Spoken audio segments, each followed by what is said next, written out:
നമ്മൾ ദൈവത്തെ വർഷിപ്പ് ചെയ്യുന്നതിൻ്റെ പ്രധാനപ്പെട്ട കാര്യം നമ്മൾ അയോഗ്യരും കർത്താവ് യോഗ്യനും ആയതുകൊണ്ടുമാണ്. ദൈവവും മനുഷ്യനും തമ്മിലുള്ള അകലം വളരെ വലുതാണ്.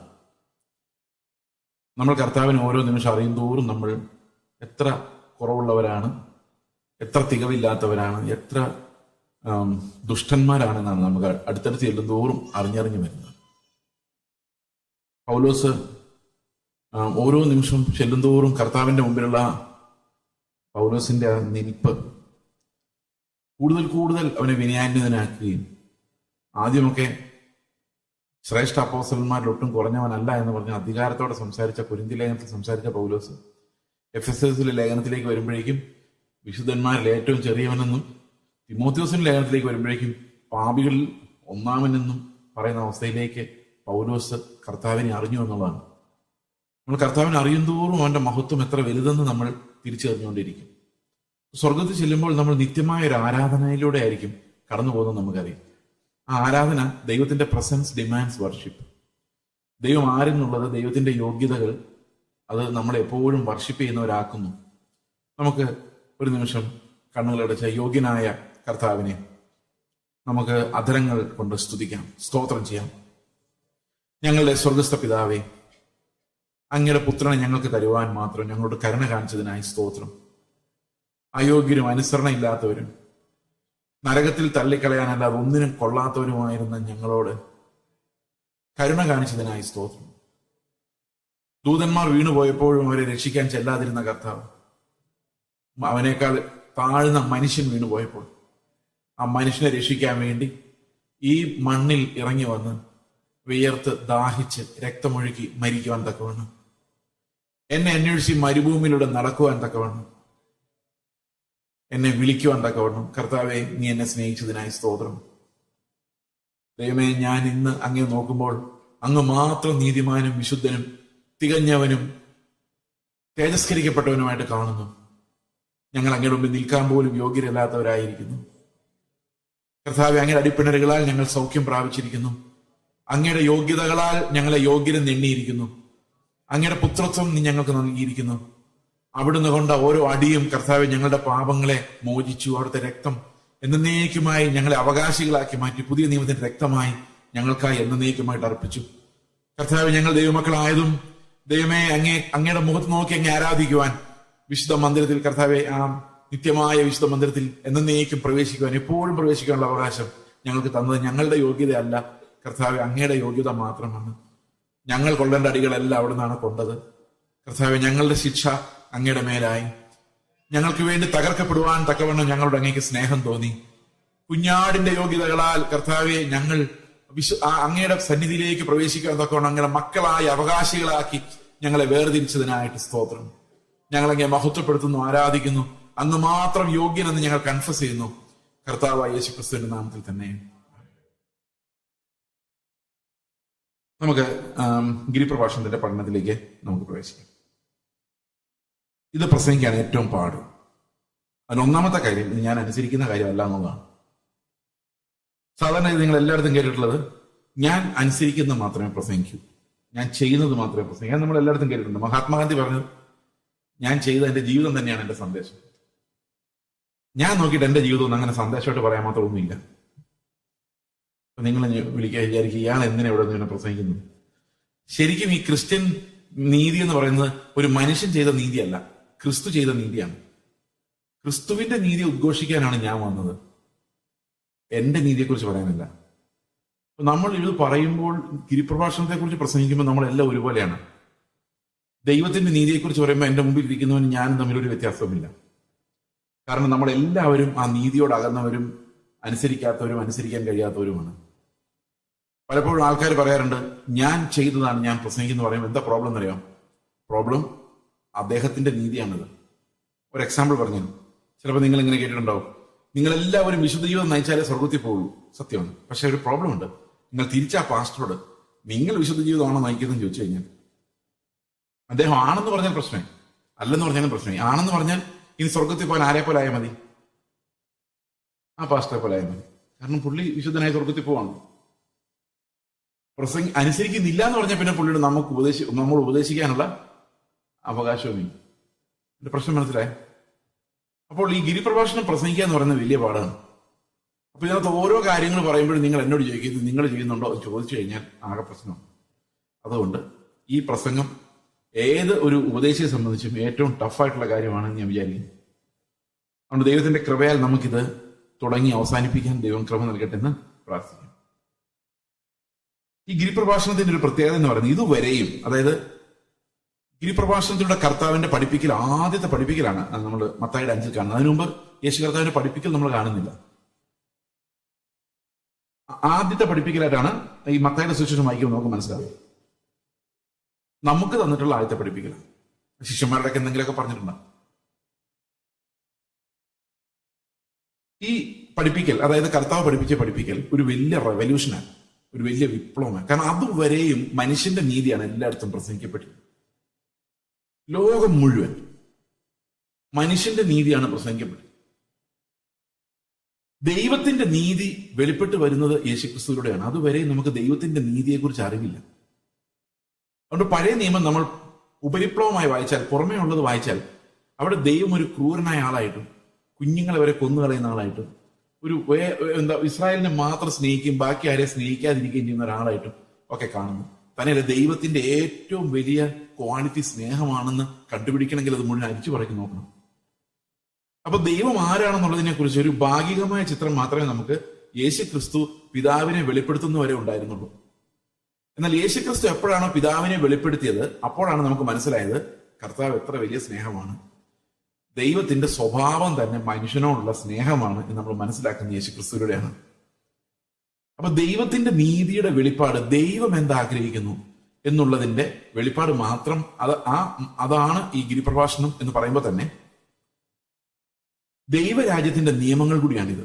ദൈവം രാജാവായിരുന്നാൽ, ഇപ്പൊ നമുക്ക് ഇവിടെ ഒരു രാജാവുണ്ട്, ഇന്ത്യയിൽ പ്രധാനമന്ത്രി ഉണ്ട്, അവരൊക്കെ ആയിരിക്കുമ്പോൾ നമുക്കറിയാം കുറെ റൂൾസ് ഒക്കെ മാറും. ഇപ്പം അടുത്ത ഗവൺമെന്റ് വരുമ്പോൾ റൂൾസ് മാറും. എന്നാൽ ദൈവമാണ് നമ്മുടെ രാജാവെങ്കിൽ എന്തായിരിക്കും നമ്മുടെ റൂൾസ്? ശരിക്കും ദൈവത്തിനൊരു ലിറ്ററൽ ഭരണം ഇവിടെ ഉണ്ടെങ്കിൽ നമ്മൾ ആ ഭരണത്തിന് കീഴിൽ എന്തെല്ലാം നിയമങ്ങളാണ് അനുസരിക്കേണ്ടി വരുന്നത് എന്നുള്ളതാണ് ഇവിടെ കാണുന്നത്. അപ്പൊ വലിയ ടഫായിരിക്കും പരിപാടി. അതുകൊണ്ട് ഇന്ന് ഇത് ടഫായതുകൊണ്ടും ഇത് പ്രസംഗിക്കാൻ പാടായതുകൊണ്ടും ഇത് മനുഷ്യർക്ക് മനസ്സിലാക്കി കൊടുക്കാൻ പ്രയാസമായതുകൊണ്ടും പ്രസംഗിക്കുന്ന ആള് എപ്പോഴും പ്രതിയാകുമെന്നുള്ളത് കൊണ്ടും ആരും ഇതങ്ങനെ കൈകാര്യം ചെയ്യാറില്ല. ഇത് കൈകാര്യം ചെയ്യുന്ന ആളുകളിൽ വലിയൊരു പങ്ക്, എല്ലാവരും അല്ല, ഞങ്ങൾ ഇതൊക്കെ അനുസരിച്ചതാന്നുള്ള ഭാവത്തിലാണ് പ്രസംഗിക്കുന്നത്. അങ്ങനെ പറയാൻ പറ്റും, അല്ലാതെ എങ്ങനെ പറയും? ഓക്കെ, അപ്പോൾ ഈ നീതിയെ നമ്മൾ സമീപിക്കുമ്പോൾ കർത്താവ് തന്നെ തുടങ്ങി വെക്കുന്നത് ഈ ഗിരിപ്രഭാഷണത്തെ കുറിച്ച്, ഇത് ശരിക്കും പറഞ്ഞാൽ മഹാത്മാഗാന്ധി ഉൾപ്പെടെ ഒത്തിരി പേര് ഇടറിപ്പോയ ഒരു പ്രസംഗമാണിത്. മഹാത്മാഗാന്ധി പറഞ്ഞ് യേശുക്രിസ്തു ഇല്ല എന്ന് പറയുന്നവൻ കള്ളനാണ് പുള്ളി പറഞ്ഞ. കാരണം ഇത് എഴുതിയ ഒരാളുണ്ടെങ്കിൽ അത് ദൈവം തന്നെയാണ്, കാരണം ക്രിസ്തു തന്നെ ആയിരിക്കുള്ളൂ. അല്ലാതെ ഒരാൾക്ക് ചിന്തിക്കാൻ പോലും പറ്റാത്ത കാര്യമാണിത്. അതുപോലെ ഒത്തിരി ആൾക്കാരും ഈ ഗിരിപ്രഭാഷണം വലിയ ഒരു കാര്യമായിട്ട് ലോകത്തിൽ മുഴുവൻ, അതത്ര ലോകം കണ്ടിട്ടുള്ള ഏറ്റവും നല്ല പ്രസംഗം എന്നൊക്കെയാണ് ഇതിനെക്കുറിച്ച് പറയുന്നത്. പക്ഷെ ഇതും കൊണ്ട് നടക്കുന്നത് നമ്മളാണ് അനുഭവിക്കുന്നത്. ഇനി നോക്കിയിട്ടില്ല, വായിച്ചിട്ടില്ല, അനുസരിച്ചിട്ടില്ല. ഇത് ബൈബിളിൽ ഒരിടത്ത് ഇങ്ങനെ ഇരിക്കുകയാണ്. നമ്മളെ സംബന്ധിച്ച് ഇത് വളരെ ദൂരെ ആയിരിക്കുന്ന ഒരു കാര്യമായിട്ടാണ് നമുക്ക് തോന്നുന്നു. എന്നാൽ ഈ ഗിരിപ്രഭാഷണം നമ്മൾ ശരിക്കും മനസ്സിലാക്കുക, അതായത് കർത്താവ് എന്താണ് പറയുന്നത്. അപ്പൊ നമ്മൾ ഇതിനെ നോക്കുന്നത് ഈ ചെയ്സ് എന്താ ചെയ്തെന്നുള്ളതിലോ നിങ്ങൾ എന്താ ചെയ്തെന്നുള്ളതിലല്ല നമ്മളതിന്റെ ഫോക്കസ്, അതല്ല, അതാണ് അതിന്റെ ഉദ്ദേശമെങ്കിലും നമ്മുടെ ഉദ്ദേശം ദൈവത്തിന്റെ മനസ്സിൽ എന്താണ് ഇരിക്കുന്നതെന്ന് കാണാൻ വേണ്ടിയാണ്.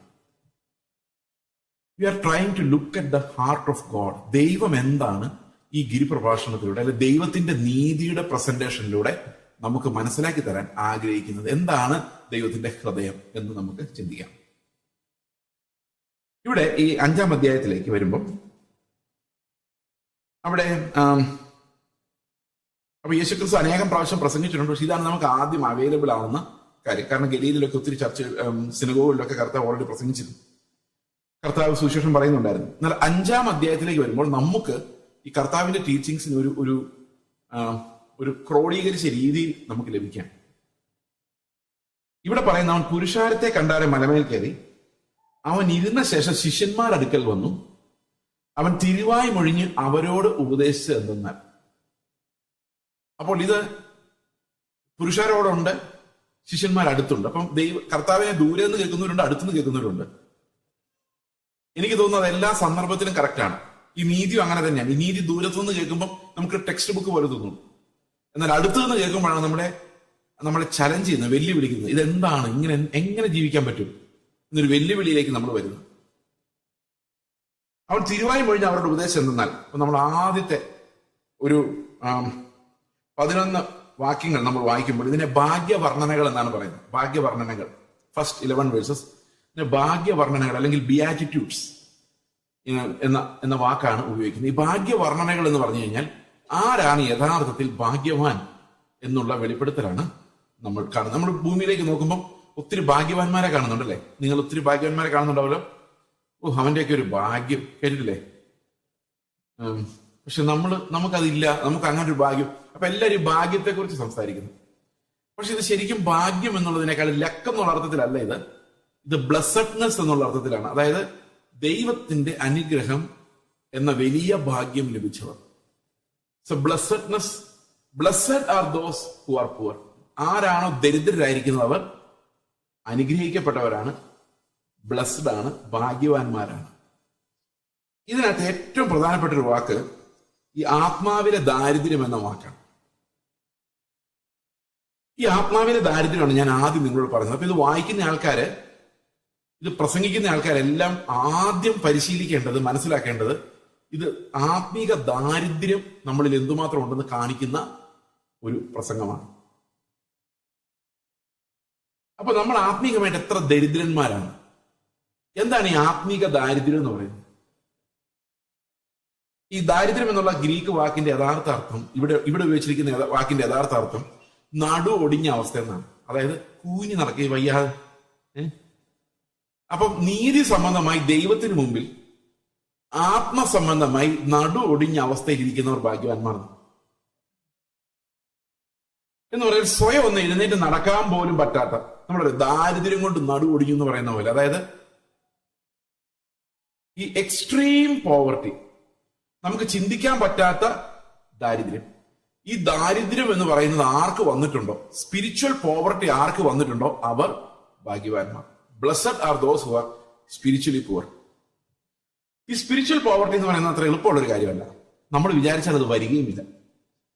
ദൈവത്തിന് മാത്രം നമ്മൾ വരുത്താൻ പറ്റുന്ന ഒരു കാര്യം. അതുകൊണ്ട് തന്നെ ഭാഗ്യം എന്ന് വേണേൽ പറയാം, ഭാഗ്യവർണ്ണന. കാരണം ദൈവത്തിനല്ലാതെ നമ്മൾ വിചാരിച്ചാൽ നമ്മുടെ ഉള്ളിൽ ഈ സ്പിരിച്വൽ പോവർട്ടി ഉണ്ടാക്കാൻ പറ്റില്ല. എങ്ങനെയാണ് ഈ സ്പിരിച്വൽ പോവർട്ടി ഉണ്ടാകുന്നത്? അത് യേശുക്രിസ്തുവിന്റെ ശുശ്രൂഷയ്ക്ക് അടിസ്ഥാനമായിട്ടുള്ള കാര്യമാണ് ഈ സ്പിരിച്വൽ പോവർട്ടി എന്ന് പറയുന്നത്. നമ്മൾ ഒത്തിരി സ്പിരിച്വൽ റിച്ച് ആയിട്ട് തോന്നുന്ന ആൾക്കാരാണ്. നമ്മൾ എന്തെങ്കിലും സഭയ്ക്ക് വേണ്ടി ചെയ്താലോ നമുക്ക് എന്തൊക്കെ ചെയ്തു എന്നൊരു ഫീലിംഗ് വരും. നമ്മൾ അത്ര നിസ്സാരന്മാരൊന്നും അല്ല, നടു ഒടിഞ്ഞവരൊന്നും അല്ല, ആണോ? കുറച്ചൊക്കെ നമ്മൾ ഒപ്പിക്കുന്നുണ്ട്. നമുക്ക് എന്ത് ചെയ്യുന്നതിന് കണക്കുണ്ട്. ഇത്രയും ഞങ്ങൾ ചെയ്തു, കർത്താവിന് വേണ്ടി അധ്വാനിച്ചു, ചെറുപ്പകാലത്ത് ട്രാക്റ്റുമായിട്ട് നടന്നു, കഥകൾ കേട്ടിട്ടില്ലേ? എത്രയോ ഇടികൊണ്ടു. നിങ്ങൾ യേശുക്രിസ്തുവിനെ കുറിച്ച് ആലോചിച്ചേക്കെ. ഞാൻ കഴിഞ്ഞ ദിവസം ചിന്തിച്ചൊരു കാര്യമാണ്. 3 ദിവസം 15,000-ഓളം പേരോട് ഒരു മലയുടെ മുകളിൽ നിന്ന് പ്രസംഗിച്ചിട്ട് 3 ദിവസം ഇറങ്ങി വരുമ്പോ ഞാൻ മടുത്തു, എനിക്കിതിൽ വെള്ളം താന്നല്ല പറഞ്ഞത്. എന്താ പറഞ്ഞത്? ഇവിടെ ഇരിക്കുന്നവർ ക്ഷീണിച്ചു പോകാൻ സാധ്യതയുണ്ട്, ഇവർക്ക് കൊടുക്കാൻ വല്ലതുണ്ടോ? കർത്താവിനെ കുറിച്ച് ചിന്തിച്ചതുപോലുമില്ല. ഞാൻ ആരും കരുതി മൈക്രോഫോണും സ്പീക്കറും ഇല്ലാത്ത കാലത്തും 15,000 പേരോട് സംസാരിക്കണമെങ്കിൽ ഒരു മലയുടെ മുകളിൽ കയറുന്ന അലറി വിളിക്കണം. അങ്ങനെ തന്നെ ഈ മലയിൽ കയറുന്ന പ്രസംഗിക്കാനുള്ള കാരണം അതാ. കാരണം ഇതിന്റെ റിവർബറേഷൻ ആ മുഴുവൻ സ്ഥലത്തോട്ട് എത്തും. അപ്പൊ അത്ര എഫേർട്ട് എടുത്ത് 3 ദിവസം പ്രസംഗിച്ചിട്ട് കർത്താവ് പറയാണ്, എവിടെയെങ്കിലും ബൈബിൾ കാണുന്നുണ്ടോ നിനക്ക് വേണ്ടി ഞാൻ ഉയർത്തിയെന്ന് വന്നതല്ലേടാ, എന്തെങ്കിലും മൈൻഡ് ഉണ്ടോ? പറഞ്ഞിട്ടുണ്ടോ? പരാതി പറഞ്ഞിട്ടുണ്ടോ? ഞാൻ ഒത്തിരി കഷ്ടപ്പെട്ടു, എനിക്ക് ഉറക്കം, അങ്ങനെ ഒന്നും പറഞ്ഞില്ല. പൗലോസ് പറഞ്ഞിട്ടുണ്ട്. പക്ഷെ യേശുക്രിസ്തു മിണ്ടിയിട്ടില്ല, കണക്ക് കൂടിയിട്ടില്ല, സ്പിരിച്വൽ റിച്ച്നെസ് ആയിട്ട് ചിന്തിച്ചിട്ടില്ല. കാരണം പിതാവിനെ മഹത്വപ്പെടുത്തണമെന്നല്ലാതെ വേറെ ഒന്നുമില്ല. നമുക്ക് ചെറിയൊരു കാര്യം ചെയ്യുമ്പോഴേക്കും ഞാൻ എന്തുമാത്രം അധ്വാനിച്ച ഒരു ഫീലിംഗ് വരുന്നത്. അതിനല്ല മറ്റുള്ളവർ അത്ര ആരാധിക്കുന്ന ആളല്ലാന്ന്, അത്രയും വർക്ക് ചെയ്യുന്ന ആളല്ലാന്ന് കണ്ടു കഴിഞ്ഞാൽ ഇങ്ങനെ നടന്നോ, അധ്വാനിക്കാൻ ഞങ്ങളൊക്കെ ഉള്ളൂ. ഉടനെ വരും ഇതിന്റെ കണക്ക്. നമ്മുടെ ഹൃദയത്തിൽ ഇങ്ങനെ മടക്കായിട്ട് നമ്മൾ ചെയ്ത കാര്യങ്ങളുടെ കണക്ക് വരും. തിരിച്ചിരി പോറാവാൻ വലിയ പാടാ. നമ്മള് കർത്താവിന് വേണ്ടി ആ വൈബ്രേഷൻ ഉണ്ട്, വില കൊടുത്തവര് അല്ലെ, എന്ത് വില കൊടുത്തു? ഒന്നും കൊടുക്കാൻ നമ്മളെ കൊണ്ട് പറ്റി. നമ്മൾ വിചാരിക്കും നമ്മൾ കർത്താവിന് വേണ്ടി എന്തൊക്കെ ചെയ്തു. ഈ പരീക്ഷന്മാർക്ക് അങ്ങനെ ഒരു പ്രോബ്ലം ഉണ്ടായിരുന്നു. അവര് സ്പിരിച്വലി റിച്ച് ആയിരുന്നു, അവർക്ക് ഒരിക്കലും കർത്താവിനെ അനുഭവിക്കാൻ പറ്റുന്നു. ഈ സ്പിരിച്വൽ പോവർട്ടി ഉണ്ടാകുന്നതിന്റെ പഴയ നിയമത്തിൽ അനേക എക്സാമ്പിൾസ് ഉണ്ട്. പഴയ നിയമം നമ്മൾ എപ്പോഴും പുതിയ നിയമത്തിന്റെ വെളിച്ചത്തിൽ വായിക്കുമ്പം വേറൊരർത്ഥത്തിലാണ് പഴയ നിയമം മുഴുവൻ നമുക്ക് വെളിപ്പെട്ട് വരുന്നത്. ഉദാഹരണത്തിന് യശയാവിന്റെ പ്രവചന പുസ്തകം നമ്മൾ നോക്കിക്കഴിഞ്ഞാൽ അവിടെ 6-ാം അധ്യായത്തിൽ നമുക്ക് എല്ലാവർക്കും അറിയാവുന്ന ഒരു ഭാഗമാണ്. ഈ സ്പിരിച്വൽ പോവർട്ടിക്ക് എക്സ്പ്ലെയിൻ ചെയ്യാൻ പറ്റിയ ഒരു ഭാഗമാണ്. 6-ാം അധ്യായത്തില് യെശയ്യാവ് ഉസ്സിയാ രാജാവ് മരിച്ച ആണ്ടിൽ കർത്താവ് ഉയർന്നും പൊങ്ങിയുമുള്ള സിംഹാസനത്തിൽ ഇരിക്കുന്നത് ഞാൻ കണ്ടു. അപ്പോൾ പെട്ടെന്നൊരു കാഴ്ചയിലേക്ക് യെശയ്യാവ് പോവാണ്. അവന്റെ വസ്ത്രത്തിന്റെ വിളിമ്പുകൾ മന്ദിരത്തെ നിറച്ചിരുന്നു. സാറാഫുകൾ അവന് ചുറ്റും നിന്ന് ഓരോരുത്തരും 6 ചിറകുണ്ടായിരുന്നു. നിങ്ങൾക്കറിയാം, മുഴുവൻ വായിക്കേണ്ട കാര്യമില്ല. 3-ാം വാക്യത്തിൽ പറഞ്ഞു, അത് വായിക്കാം. ഓരോരുത്തരും 6 ചിറകുണ്ടായിരുന്നു. 2 കൊണ്ട് അവർ മുഖം മൂടി, 2 കൊണ്ട് കാൽ മൂടി, 2 കൊണ്ട് പറന്നു. ഒരുത്തനോടൊരുത്തൻ സൈന്യങ്ങളുടെ യഹോവ പരിശുദ്ധൻ പരിശുദ്ധൻ പരിശുദ്ധൻ, സർവ്വഭൂമിയും അവന്റെ മഹത്വം കൊണ്ട് നിറഞ്ഞിരിക്കുന്നുവെന്ന് ആർത്തു പറഞ്ഞു. അവർ ആർക്കുന്ന ശബ്ദത്താൽ ഉന്മരപ്പടികളുടെ അടിസ്ഥാനങ്ങൾ കുലുങ്ങി ആലയം പുക കൊണ്ട് നിറഞ്ഞു. അപ്പൊ ഇവിടെ സംഭവിക്കുന്നത് എന്താന്ന് വെച്ച് കഴിഞ്ഞാല്, നമ്മൾ വിചാരിക്കുന്നത് ഈ സാറാപ്പുകൾ ദൈവത്തെ ആരാധിക്കുമെന്ന്. ശരിക്കും പറഞ്ഞാൽ അങ്ങനെ ആണെന്നും അല്ലെന്നും പറയാം. കാരണം ഈ സാറാപ്പുകൾ ദൈവത്തോടൊന്നും പറയുന്നില്ല. ഉണ്ടോ? ഇവർ ദൈവത്തോടല്ല പറയുന്നത്, ഒരുവൻ വേറൊരുവനോടാ പറയുന്നത്. ഒരു ദൂതൻ വേറൊരു ദൂതനോടാ പറയുന്നത്. എന്തായിരിക്കും പറയുന്നത്? സൈന്യങ്ങളുടെ ദൈവമായ യഹോവ പരിശുദ്ധൻ പരിശുദ്ധൻ പരിശുദ്ധൻ. ഇവരെന്തിനാ ഇത് മൂടി വെച്ചിരിക്കുന്നത്? കണ്ണു മൂടി വെക്കുന്നത്? അവർക്ക് ആ പരിശുദ്ധിയിലേക്ക് നോക്കാൻ പറ്റുന്നില്ല. എന്തിനാ കാല് മൂടി വെച്ചിരിക്കുന്നത്? അവർ ഒരു തെറ്റും ചെയ്തിട്ടില്ലെങ്കിലും അവർക്ക് ആ ദൈവത്തിന്റെ മുന്നിലേക്ക് വരുമ്പം ഇമ്പ്യൂർ ആയിട്ട് തോന്നുക. ദൂതന്മാർ ഒരു തെറ്റും ചെയ്യാതിരിക്കുമ്പോൾ തന്നെ ദൈവത്തിന് മുമ്പിലേക്ക് വരുമ്പം ഈ ദൈവത്തെ നോക്കാനുള്ള പരിശുദ്ധിയോ കാല് കാണിക്കാൻ, അതായത് നമ്മുടെ നടപ്പ്, ഈ ദൂതന്മാർ എന്ത് ചെയ്തിട്ടാ? പാവങ്ങൾ ഒന്നും ചെയ്തിട്ടില്ല, ഒരു തെറ്റും ചെയ്തിട്ടില്ല. പക്ഷെ അവർക്ക് ഈ ദൈവത്തിന്റെ മുന്നിലേക്ക് വരുമ്പോൾ ഒരു ഇമ്പ്യൂർ ആണ് ഞാനെന്നൊരു ഫീലിംഗ് ഉള്ളിലേക്ക് വരുക. നിലത്ത് നിൽക്കാൻ അവർക്ക് പറ്റുന്നില്ല. അവരുടെ വെപ്രാളമാണ് ശരിക്കും കാണിക്കുന്നത്. ആ വെപ്രാളത്തിന്റെ ശബ്ദം കേൾക്കുമ്പോൾ യെശയ്യാവിന്റെ മനസ്സിലൂടെ പോകുന്നത് എന്നറിയോ? ഇത്രയും വിശുദ്ധരായ ദൂതന്മാർ ദൈവത്തെ നോക്കാനും അവന്റെ മുഖത്ത് നോക്കി നീ പരിശുദ്ധത്ത് പറയാൻ പോലും പേടിച്ചിട്ട് ഇവര് മുഖം മൂടി അങ്ങോട്ടും ഇങ്ങോട്ടും വിസ്പർ ചെയ്തുകൊണ്ടിരിക്കുമ്പം ഞാൻ വിശുദ്ധനാന്ന് വിചാരിച്ച് നാട്ടുകാരെ മുഴുവൻ ചീത്ത പറഞ്ഞുകൊണ്ടിരിക്കുന്നു. എന്റെ ഈ കണ്ണ് സൈന്യങ്ങളുടെ ദൈവമായ കർത്താവിനെ കണ്ടുപോയല്ലോ. അപ്പോ പെട്ടെന്ന് ഈ ഒന്നുമല്ലായ്മ ഇങ്ങോട്ട് വരുക, യെശയ്യാവിന്റെ ഉള്ളിലേക്ക് വരുക. ഒരു വെപ്രാളം, അയ്യോ ഒന്നും അല്ലാത്തൊരവസ്ഥയിൽ. ചില സമയത്ത് നമുക്ക് നമ്മളെ തന്നെ മറന്നു പോകുന്ന പോലെ രീതിയിൽ ഒരു വലിയ ഓസംനെസ്സിനകത്തോട്ട് ചെന്നങ്ങ് ചാടി യെശയ്യാവ്. ആ കാഴ്ച കണ്ടതോടെ യെശയ്യാവ് മാറിപ്പോയി. യെശയ്യാവ് മാറിപ്പോയെന്ന് മാത്രമല്ല, യെശയ്യാവിന്റെ ദൗത്യം തന്നെ മാറിപ്പോയി. അവിടെ വെച്ച് അപ്പോൾ സാറാഫുകൾ ഒരുത്തൻ യാഗപീഠത്തിൽ നിന്ന് കൊടിൽ കൊണ്ടൊരു തീക്കനെടുത്ത് കയ്യിൽ പിടിച്ചുകൊണ്ട് എന്റെ അടുക്കൽ പറഞ്ഞു വന്നു. അത് എന്റെ വായ്ക്ക് തൊടുവിച്ചു. ഇതാ, ഇത് നിന്റെ അധരങ്ങളെ തൊട്ടതിനാൽ നിന്റെ അകൃത്യം നീങ്ങി നിന്റെ പാപത്തിന് പരിഹാരം വന്നിരിക്കുന്നു പറഞ്ഞു. ഈ പ്രസംഗകന്റെ അവസ്ഥയാണ് ഞാൻ പറഞ്ഞു. അതായത് നമ്മുടെ 1-ാം അധ്യായമൊക്കെ വായിക്കുമ്പോ എന്തോ അയ്യോ കഷ്ടം കഷ്ടം തന്നെ പ്രവചിക്കുന്നത് അല്ലെ? കാളതന്റെ ഉടയവനെ കഴുതന്റെ യജമാനെയൊക്കെ അറിയുന്നു, എന്നാൽ എന്റെ ജനം അറിയുന്നില്ല. എന്തൊക്കെ വഴക്ക പറയുന്നത്. ഓക്കെ, അപ്പോൾ ഈ 6-ാം അധ്യായത്തിലേക്ക് വന്നു കഴിഞ്ഞപ്പോഴേക്കും അദ്ദേഹം ഒരു കാര്യം മനസ്സിലാക്കുകയാണ്. ഈ പ്രസംഗിക്കാൻ സ്റ്റേജിൽ നിൽക്കുന്നവർക്ക് സാധാരണഗതിയിൽ ഒരു അഹങ്കാരമുണ്ട്. അവരുടെ ചിന്ത, മുമ്പിൽ ഇരിക്കുന്നവർക്കെല്ലാം കുറെ പ്രശ്നങ്ങളുണ്ട്, അതിന്റെ എല്ലാം പരിഹാരം എന്റെ കയ്യിലുണ്ട്, ഇതാ നിങ്ങൾ കേട്ടോ. ഇങ്ങനൊരു ഫീലിങ്ങിലായി മുമ്പിൽ നിൽക്കുന്ന ആൾക്കാർ. പക്ഷെ ഇപ്പോഴാണ് യെശയ്യാവിന് മനസ്സിലായത് അവർക്കുള്ള അതേ പ്രോബ്ലം തന്നെയാണ് എനിക്കുള്ളത്. അല്ലെ? അങ്ങനെയല്ലേ? അയ്യോ ഞാൻ നശിച്ചു, ഞാൻ ശുദ്ധിയില്ലാത്ത അതരങ്ങളുള്ള ഒരു മനുഷ്യൻ, ശുദ്ധിയില്ലാത്ത അതരങ്ങളുള്ള ജനത്തിന്റെ നടുവിൽ വസിക്കുന്നു. അവരും എനിക്കും തമ്മിൽ യാതൊരു ഡിഫറൻസും ഇല്ല. ചീത്ത പറയുന്നവനും ചീത്ത കേൾക്കുന്നവനും തമ്മിൽ യാതൊരു ഡിഫറൻസും ഇല്ല. ഇതാണ് ദാരിദ്ര്യം എന്ന് പറയുന്നത്. ഇനി ഒന്നും ദൈവത്തിന് മുമ്പിൽ അവകാശപ്പെടാനില്ല. പാപിയായിട്ടും അകൃത്യം ചെയ്തവനായിട്ടും യെശയ്യാവ് എന്ന വലിയ പ്രവാചകൻ പോയി ദൈവത്തിന് മുമ്പിൽ നിൽക്കുകയാണ്. അപ്പൊ നിന്റെ ദൂതൻ എന്താ പറയുന്നത്? ഇതാ സാറാപ്പുള്ളടുത്ത്, ഇതാ ഇത് നിന്റെ അധരങ്ങളെ തൊട്ടതിനാൽ നിന്റെ അകൃത്യം നീങ്ങി നിന്റെ പാപത്തിന് പരിഹാരം വന്നിരിക്കുന്നു എന്ന് പറഞ്ഞു. അപ്പോഴാണ് ഒരു ശബ്ദം കേൾക്കുന്നത്, ഞാൻ ആരെ അയക്കേണ്ടു, ആർ എനിക്കായി പോകും. ഇനി നമ്മൾ ഒരു സീൻ മാറുകയാണ്.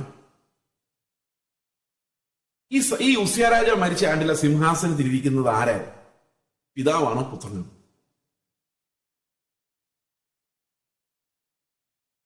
ഇവിടെ സൈന്യങ്ങളുടെ യഹോവ എന്ന് വ്യക്തമായി എഴുതിയിട്ടുണ്ടല്ലേ? പക്ഷെ പിതാവാണോ പുത്രനാണോ?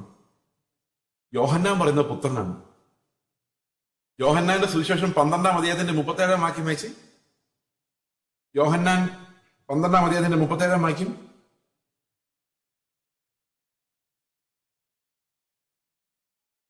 ആ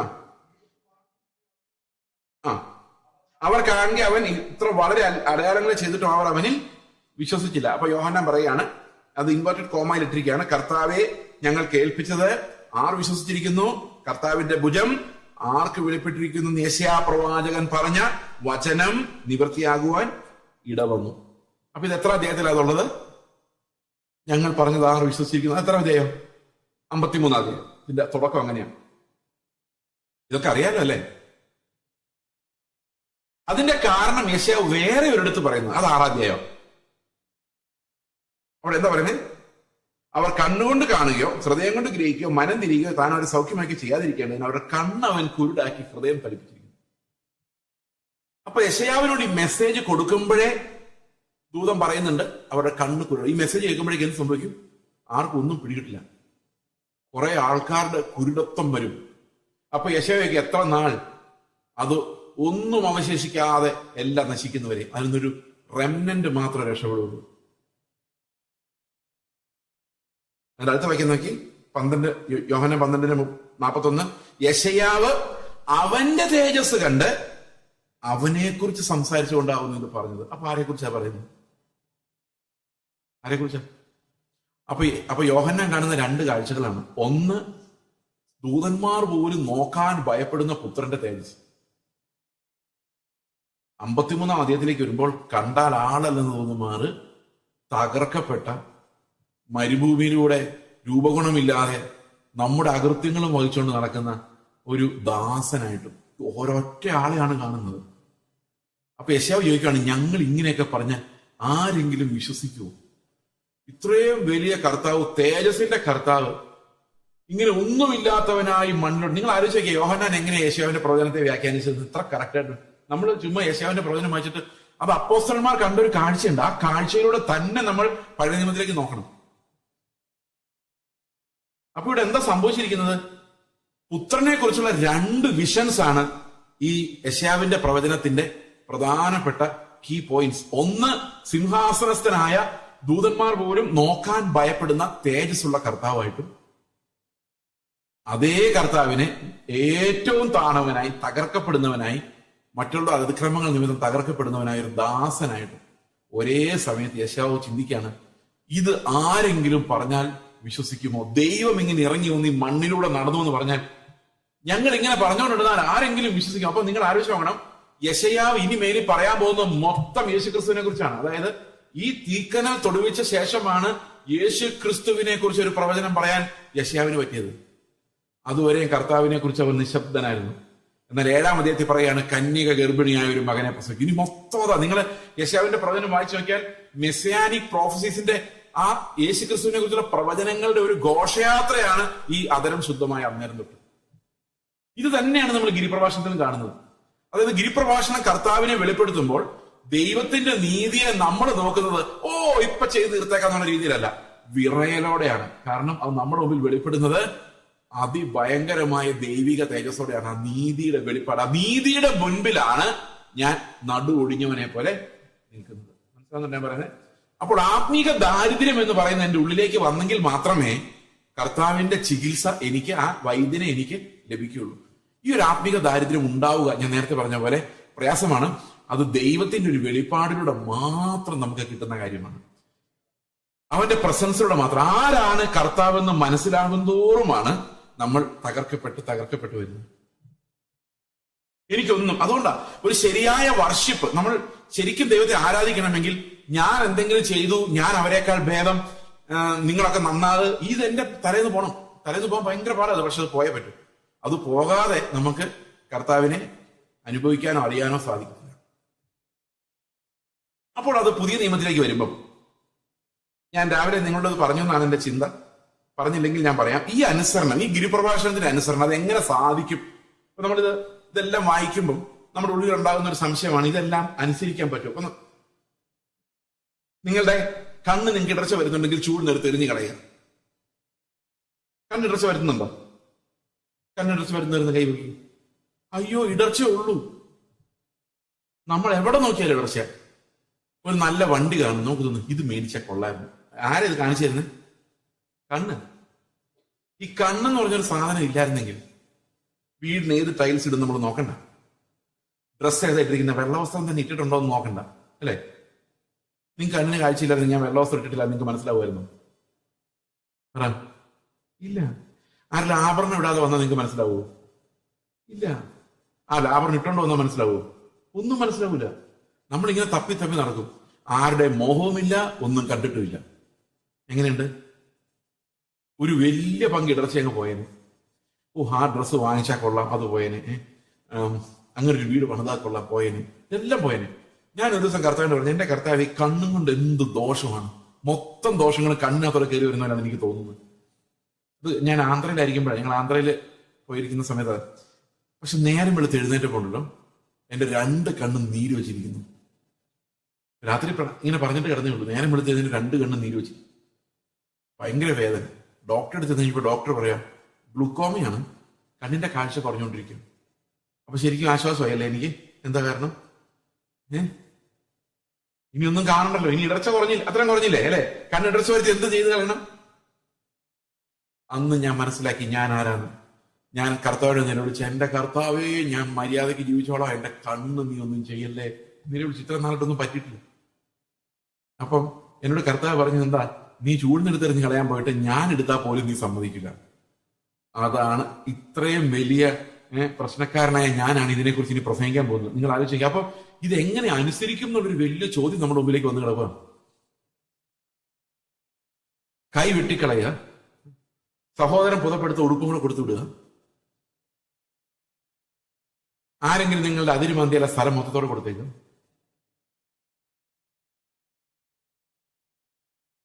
നിങ്ങളുടെ വീട്ടിലാണെങ്കിൽ ഒരു വീട് എനിക്ക് എന്നേക്കാൻ പറഞ്ഞാൽ കൊടുത്തേക്കും. എത്ര പേർക്ക് അനുസരിക്കാൻ താല്പര്യമുണ്ട്? ഭയങ്കര പ്രശ്നമാണ്. അപ്പൊ ഇതെങ്ങനെ ഇതിനകത്തോട്ട് നമ്മൾ കയറും? നിങ്ങൾക്ക് ധൈര്യം ഉണ്ടോ കയറാൻ? ഞാനുള്ള സത്യം പറയട്ടെ, എനിക്ക് 19 വയസ്സായി. 19 50 വയസ്സായി.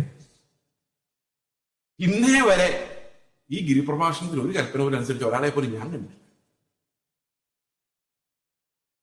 ഈ ഷാർജയിൽ അങ്ങനെ ആരെങ്കിലും ഉണ്ടെങ്കിൽ അടുത്ത ഞായറാഴ്ചയ്ക്ക് മുമ്പിൽ എന്നെ ഒന്ന് പരിചയപ്പെടുന്നു.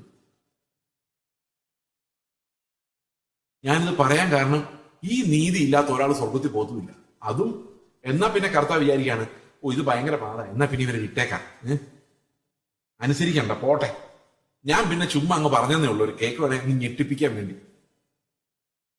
അതുകൊണ്ട് അനുസരിച്ചില്ലും കുഴപ്പമില്ല, പോട്ടെ എന്ന് കർത്താവ് പറയുവാണെങ്കിൽ കുഴപ്പമില്ലെന്ന്. പക്ഷെ ഇത് അനുസരിക്കാത്ത ഒരുത്തനും ദൈവരാജ്യത്തിൽ പ്രവേശിക്കില്ല എന്ന് കർത്താവ് കൃത്യമായിട്ട് പറഞ്ഞിട്ടുണ്ട്. അപ്പൊ ഇത് അനുസരിച്ചേ പറ്റൂ. പക്ഷെ അനുസരിക്കുന്ന ഒരാളെ പോലും നമ്മൾ കണ്ടിട്ടുമില്ല. അപ്പൊ ആരെങ്കിലും സ്വർഗത്തിൽ കാണുമോ എന്ന് ചോദിച്ചു കഴിഞ്ഞാൽ, നിങ്ങൾക്കറിയാം, അതാണ് ഇത് പഠിക്കുമ്പോൾ നമ്മൾ ശ്രദ്ധിക്കേണ്ട കാര്യങ്ങൾ. ആരെങ്കിലും ഒരാൾ സ്വർഗത്തിൽ കാണുമോ എന്ന് ചോദിച്ചു കഴിഞ്ഞാൽ നമുക്കൊരു ഉത്തരവില്ല. നമ്മുടെ പ്രത്യാശയെല്ലാം ആവിയായി പോകും. കാരണം ഇതനുസരിക്കാത്തവനോട് കേട്ടത്തില്ല. ഇതനുസരിച്ച് ആരെയും ഞാൻ കണ്ടിട്ടുമില്ല. എന്നാൽ ഞാൻ സ്വർഗത്തിൽ പോകും. അതെങ്ങനെ പോകും എന്നുള്ളതാണ് ഈ പുതിയ നിയമത്തിന്റെ ടീച്ചിങ്. അനുസരിക്കാത്ത ആരോടെ പോകില്ല, അനുസരിക്കുന്ന ആരെ ഞാൻ കണ്ടിട്ടില്ല. പക്ഷെ ഞാൻ പോകും. എങ്ങനെ പോകും? അതുകൊണ്ട് അപ്പോസ്തലന്മാർ പറയുന്നത്, ഞങ്ങൾ അപ്പോസ്തലന്മാരായത് തന്നെ ഇത് അനുസരിപ്പിക്കാൻ വേണ്ടിയാണ്. റോമാലേഖനം 6:1 പറയുന്നത്, സകല ജാതികളിലും വിശ്വാസത്തിന് അനുസരണം വരുത്തേണ്ടതിന്. 1 പത്രോസ് 1-ാം അധ്യായത്തിന്റെ 2-ാം വാക്യത്തിൽ പറയുന്നത്, ആത്മാവിന്റെ വിശുദ്ധീകരണം പ്രാപിച്ച് അനുസരണം കാണിക്കേണ്ടതിന്. അപ്പൊ ഇതെല്ലാം എഴുതി വെച്ചിരിക്കുന്നത് എന്തിനു വേണ്ടിയാ? നമ്മളെ ഇത് അനുസരിപ്പിക്കാൻ വേണ്ടി. അപ്പൊ റോമാലേഖനം മുതൽ യൂദായുടെ ലേഖനം വരെ എഴുതിയേക്കുന്നത് എന്നാന്നറിയാം? ഈ പ്രശ്നം എങ്ങനെ സോൾവ് ചെയ്യാമെന്ന. ദൈവം സഹായിച്ച് ആരും തിരിഞ്ഞു നോക്കാത്തതുകൊണ്ട് ഇതെന്താണ് ഒരു പിടിയും ആർക്കുമില്ല. പക്ഷെ ഇതിനകത്ത് കൃത്യമായ ഉത്തരവുണ്ട്, എങ്ങനെയാണ് നമ്മൾ ഇത് അനുസരിക്കുന്നുള്ളത്. അപ്പം ഗിരിപ്രഭാഷണം പഠിക്കുക എന്നുള്ളതിനേക്കാളും നമ്മളത് ഓരോ വാക്യവും പഠിക്കും ഈ ദിവസങ്ങളിൽ. പക്ഷെ അതെങ്ങനെ നമുക്ക് അനുസരണമായി മാറുന്നുള്ളതല്ലേ അതിന്റെ പ്രധാന വിഷയം, അല്ലെ? ആ അനുസരണമായി നമുക്കിത് മാറിയില്ലെങ്കിൽ എന്ത് പഠിച്ചിട്ട് എന്ത് കാര്യം? ഞങ്ങൾക്ക് ഗിരിപ്രഭാഷണത്തിന്റെ ക്ലാസ് ആയിരുന്നു. ഒരാള് ചേസ് എന്ന് പറഞ്ഞ ഒരുത്തനാണ് നിന്ന് പഠിപ്പിച്ചത്. പുള്ളി പറഞ്ഞ എന്താ മനസ്സിലായി? പുവർ എന്ന് പറഞ്ഞു കഴിഞ്ഞാൽ ആ വാക്ക് ഗ്രീക്കിൽ ടോക്കോസ് എന്നാണ്. ടോക്കോസ് എന്ന് പറഞ്ഞു കഴിഞ്ഞാൽ നടു ഒടിഞ്ഞുകൊണ്ടാണ് അർത്ഥം. അതിനെന്താ? അതിനൊന്നുമില്ല. ഞങ്ങൾക്ക് ആ കാര്യങ്ങളൊക്കെ മനസ്സിലായി. ആണോ? മനസ്സിലായി. ഓക്കെ. ഇങ്ങനെ പഠിച്ചിട്ട് വല്ല കാര്യമുണ്ടോ സഹോദരൻ? ഇങ്ങനെയാണ് സാത്താൻ വചനം പഠിക്കുന്നത്. അവൻ എല്ലാവരെയും എല്ലാ വാക്യവും അറിയാം, തിയോളജി അറിയാം. പക്ഷെ അതുകൊണ്ട് ഒരു പ്രയോജനമില്ല. ഈ പ്രയോജനമില്ലാതെ എത്ര പഠിച്ചിട്ടും കാര്യമില്ല. അപ്പൊ നമ്മൾ ഈ വാക്യങ്ങളെല്ലാം വായിക്കുമ്പം നമ്മളിത് ഗിരിപ്രഭാഷണത്തെ കുറിച്ച് നല്ലൊരു പ്രസംഗം കേട്ടു. ഞാൻ ഒരു കാര്യം നിങ്ങൾ പറയാം, ഞാൻ പ്രസംഗിക്കാൻ വന്ന ആളല്ല. ഞാൻ തമിഴ്നാട്ടിൽ ചെന്ന് കഴിഞ്ഞപ്പോൾ അവിടെ ഒരു ചർച്ചിൽ IPC ചർച്ചിൽ പ്രസംഗിക്കാറ്. അപ്പം അവിടുത്തെ പാസ്റ്റർ പറഞ്ഞു, കഴിഞ്ഞ ആഴ്ച ഞങ്ങളുടെ ചർച്ചിൽ ഈ പ്രസംഗനാണ് വന്നത്. അപ്പോൾ ഞാൻ ചോദിച്ചു, ഏത് പ്രസംഗനാണ്? പുള്ളി പേര് പറഞ്ഞു, ഭയങ്കര പ്രശസ്തനായ പ്രസംഗൻ. അപ്പോൾ ഞാൻ ചോദിച്ചു, റെക്കോർഡ് ചെയ്തു? അപ്പം പുള്ളിക്കാർ പറഞ്ഞു, അവർ പറഞ്ഞു റെക്കോർഡ് ചെയ്തിട്ടില്ല, പുള്ളി റെക്കോർഡ് ചെയ്തെന്ന് പ്രത്യേകം പറഞ്ഞായിരുന്നു. ഞാൻ ചോദിച്ചാൽ എന്താ? പുള്ളി പറഞ്ഞു, അടുത്ത ആഴ്ച ഗൾഫിൽ പോകുന്നുണ്ട്, അവിടെ പ്രസംഗിക്കാനുള്ള പ്രസംഗമാണ്. നേരത്തെ റെക്കോർഡ് ചെയ്ത് വെളിയിൽ പോയി കഴിഞ്ഞാൽ പിന്നെ അവിടെ പ്രസംഗിച്ചാൽ ഒരു ഗുമ്മ് കിട്ടത്തില്ല. അതുകൊണ്ട് ഈ പുതിയ പ്രസംഗം ഗൾഫിലേക്ക് വേണ്ടി മാറ്റി വെച്ചിരിക്കും. നിങ്ങളൊന്ന് ആലോചിച്ച് നോക്കി, ഇത് എന്താണ്? A+B² = A²+2AB. രാവിലെ വേറൊരു സാധനം ഞാൻ ചോദിച്ചായിരുന്നല്ലേ, A+B³ അത് പറഞ്ഞേക്കാം. A+B³ = A³ + 3A²B + 3AB² ഞാൻ ഇന്ന് ഓർത്തിരിക്കാനുള്ള കാരണം, അന്ന് 10ാം ക്ലാസ്സിൽ പഠിപ്പിച്ച സാറ് തിരിച്ചും മറിച്ചും തിരിച്ചും ഒരേ കാര്യം തന്നെ ആ ക്ലാസ്സിലെ പുറകിലത്തെ ബെഞ്ചിൽ ഇരിക്കുന്നവരെ മനസ്സിലാക്കാൻ വേണ്ടി പഠിപ്പിച്ചുകൊണ്ടാണ് അതിങ്ങനെ മനസ്സിൽ നിന്ന് വെള്ളം പോലെ വരുന്നത്. ആ സാറ് പറയാ, ഒരു പ്രസംഗം ഒരിടത്തെ പ്രസംഗിക്കുള്ളൂ, രണ്ടാമത് പ്രസംഗിക്കില്ല എന്ന് പറഞ്ഞായിരുന്നെങ്കിൽ നമ്മളെല്ലാം വെള്ളം കുടിച്ചേനെ. അപ്പൊ ശരിക്കും നല്ലൊരു പ്രസംഗം പ്രസംഗിക്കുക എന്നുള്ളതല്ല, നിങ്ങൾ എല്ലാവരും ഈ അനുസരണത്തിലേക്ക് എത്തുക എന്നുള്ളതാണ് ഏതൊരു അപ്പോസ്തലിക ഉപദേശത്തിന്റെ ഉദ്ദേശം. അതിനൊരു കാര്യം ചിലപ്പോൾ 10 പ്രാവശ്യം പറഞ്ഞുകൊണ്ട് വരും. കാരണം അവരുടെ പുറകെ എന്ന് പറയുന്നത് മനസ്സിലായില്ല, പക്ഷെ വീണ്ടും അത് പറയും. കാരണം എന്താണെന്ന് വെച്ച് കഴിഞ്ഞാൽ നമ്മളിന്ന് ഒരു പ്രസംഗം 7 ദിവസം കേട്ടിട്ട് ഒരു പ്രയോജനമില്ല. ഞങ്ങൾ ബൈബിൾ സ്റ്റഡി നടത്തി കേട്ടോ എന്ന് പറയുന്നത് എന്ത് പ്രയോജനം? We need to see how we can obey it. ആ ഒബീഡിയൻസ് ആയിട്ട് വരുന്നത് എങ്ങനെയാണ് നമ്മൾ അറിയണം. ഈ അപ്പോസ്തലിക ശുശ്രൂഷകളുടെ തന്നെ കാരണം എന്തിനാണ് ദൈവം അപ്പോസ്തലന്മാരെയും പ്രവാചകന്മാരെയും ഇടയന്മാരെയും ഇവരെയൊക്കെ നിയമിച്ചെന്നറിയോ? നമ്മളെല്ലാം ഇതിന്റെ അനുസരണത്തിലേക്കും ക്രിസ്തുവിന്റെ തികഞ്ഞ പുരുഷത്വത്തിലേക്കും വരാൻ വേണ്ടിയാണ്. വേറെ ഒരു ഉദ്ദേശമില്ല. കൃപാവരങ്ങൾ നമുക്ക് നൽകിയതും ഇതിന്റെ അനുസരണത്തിലേക്ക് വരാൻ വേണ്ടിയാണ്. അപ്പം നമ്മൾ മനസ്സിലാക്കണം, നമ്മളെപ്പോലെ പാപികളും ദരിദ്രരും ആത്മീകമായി ഒന്നും ചെയ്യാൻ കഴിവില്ലാതെ ഇൻകപ്പാസിറ്റേറ്റഡ് ആയിട്ടുള്ള നമ്മള് ഇത് അനുസരിക്കുന്നവരായി മാറണമെങ്കിൽ വലിയൊരു പണി നമ്മുടെ അകത്ത് നടക്കണം. അത് നടക്കാതെ നമുക്ക് ഇത് അനുസരിക്കുന്നവരായി മാറാൻ സാധിക്കത്തില്ല. ഈ ഗിരിപ്രഭാഷണം എന്റെ പോക്കറ്റിൽ ഇരിക്കുന്ന നീതിയാന്നുള്ള രീതിയിലെടുത്ത് കൈകാര്യം ചെയ്യാൻ പറ്റില്ല. അത് വിശ്വാസത്താൽ മാത്രം സമീപിക്കാൻ പറ്റുന്ന, റെവറൻസോട് കൂടി മാത്രം സമീപിക്കാൻ പറ്റുന്ന ക്രിസ്തുവിന്റെ നീതിയാണ് ഈ ന്യൂ ടെസ്റ്റമെന്റിൽ വെളിപ്പെട്ട് വരുന്നത്. ഈ ക്രിസ്തുവിന്റെ നീതിയെ കുറിച്ച് പറയുമ്പോൾ നമ്മളൊരു കാര്യം മനസ്സിലാക്കണം.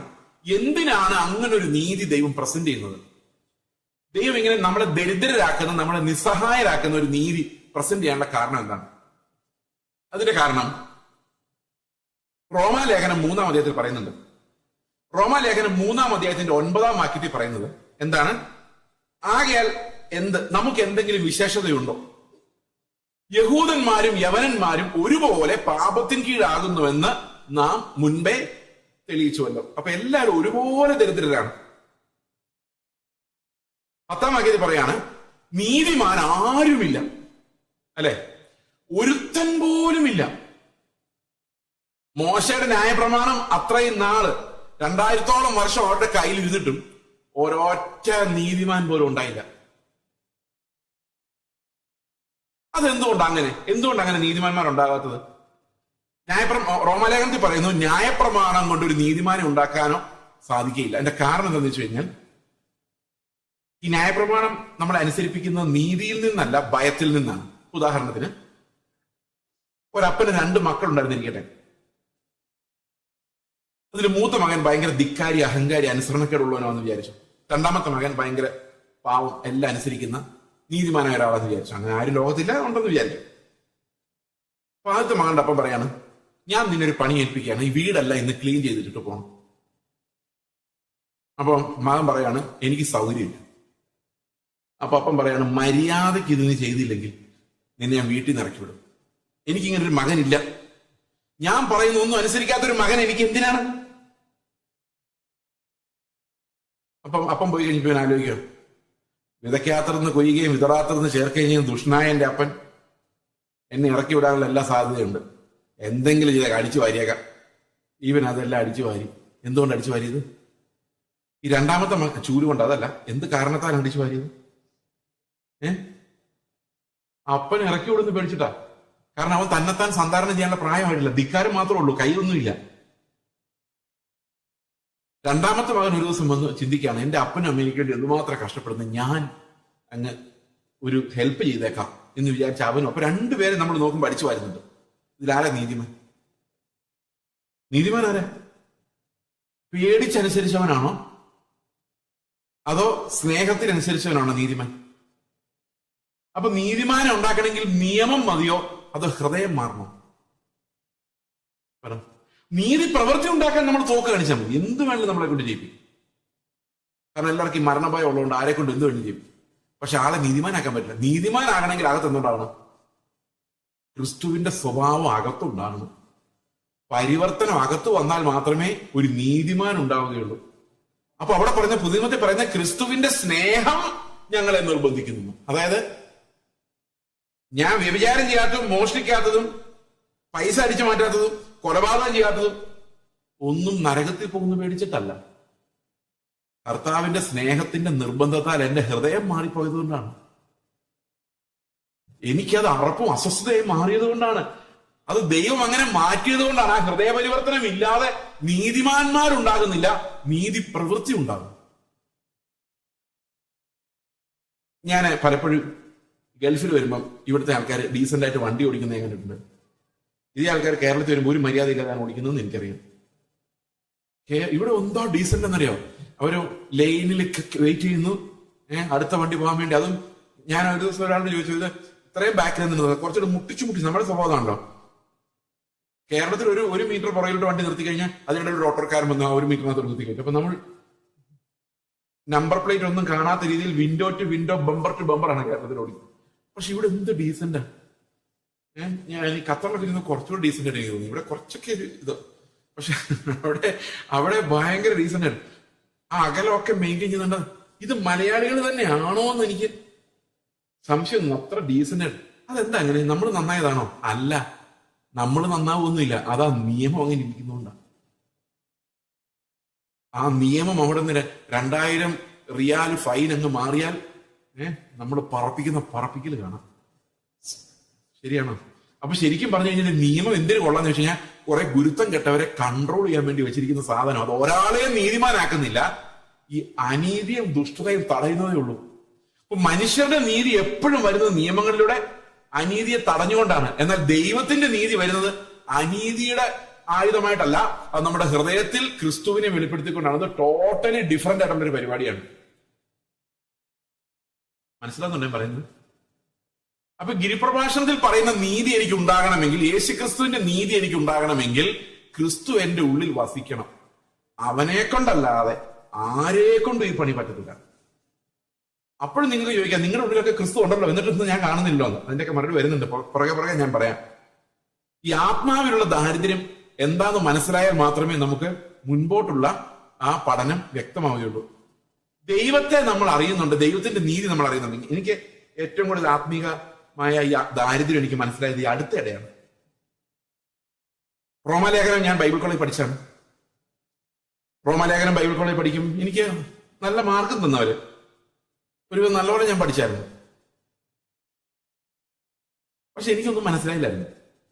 ഈ എക്സാമിനേഷന് പഠിക്കാൻ വേണ്ടി കാര്യമായിട്ട് മനസ്സിലാവണമെന്നില്ല. ഏതൊക്കെ ചോദ്യം വരുന്ന ഉദ്ദേശം വെച്ച് പഠിച്ചു വെച്ചാൽ മതി, തട്ടിക്കൂട്ടി അപ്പുറത്തെയാണ്. പക്ഷെ അതുകൊണ്ട് ഗ്രഹിച്ചു എന്നർത്ഥമില്ല. പക്ഷെ ഈ റോമാലേഖനം ഗ്രഹിക്കാൻ എല്ലാവരും ചിന്തിക്കുന്നത് ഭയങ്കര ടഫായിട്ടുള്ള ഒരു ലേഖനം എന്നാണ്. പക്ഷെ ഈ റോമാലേഖനം ഗ്രഹിക്കാൻ വേണ്ടത് ജ്ഞാനമല്ല, ബുദ്ധിയല്ല, തകർന്ന ഹൃദയമാണ്. ഒരു പാപിയോട് ദൈവം എങ്ങനെയാണ് സംസാരിക്കുന്നത്? ഞാൻ പാപിയാണെന്നും എനിക്ക് സ്വയം രക്ഷപ്പെടാൻ പറ്റില്ലെന്നും ദൈവത്തിന്റെ ശത്രുവായിട്ടാണ് ഞാൻ ജീവിക്കുന്നതെന്നും ജീവിച്ചതെന്നും എനിക്ക് ബോധ്യമുണ്ടെങ്കിലേ ആ ഒരു കണ്ണിലൂടെ വായിച്ചാലേ ദൈവം എന്നെ എങ്ങനെയാണ് രക്ഷിക്കുന്നതെന്നുള്ള റോമാലേഖനത്തിൽ എനിക്ക് വെളിപ്പെട്ട് വരുള്ളൂ. ഞാൻ ഈ പറയുന്ന എക്സാമ്പിള് 2016 17 നടന്ന, എനിക്ക് കൃത്യമായിട്ട് ഓർക്കുന്നില്ല.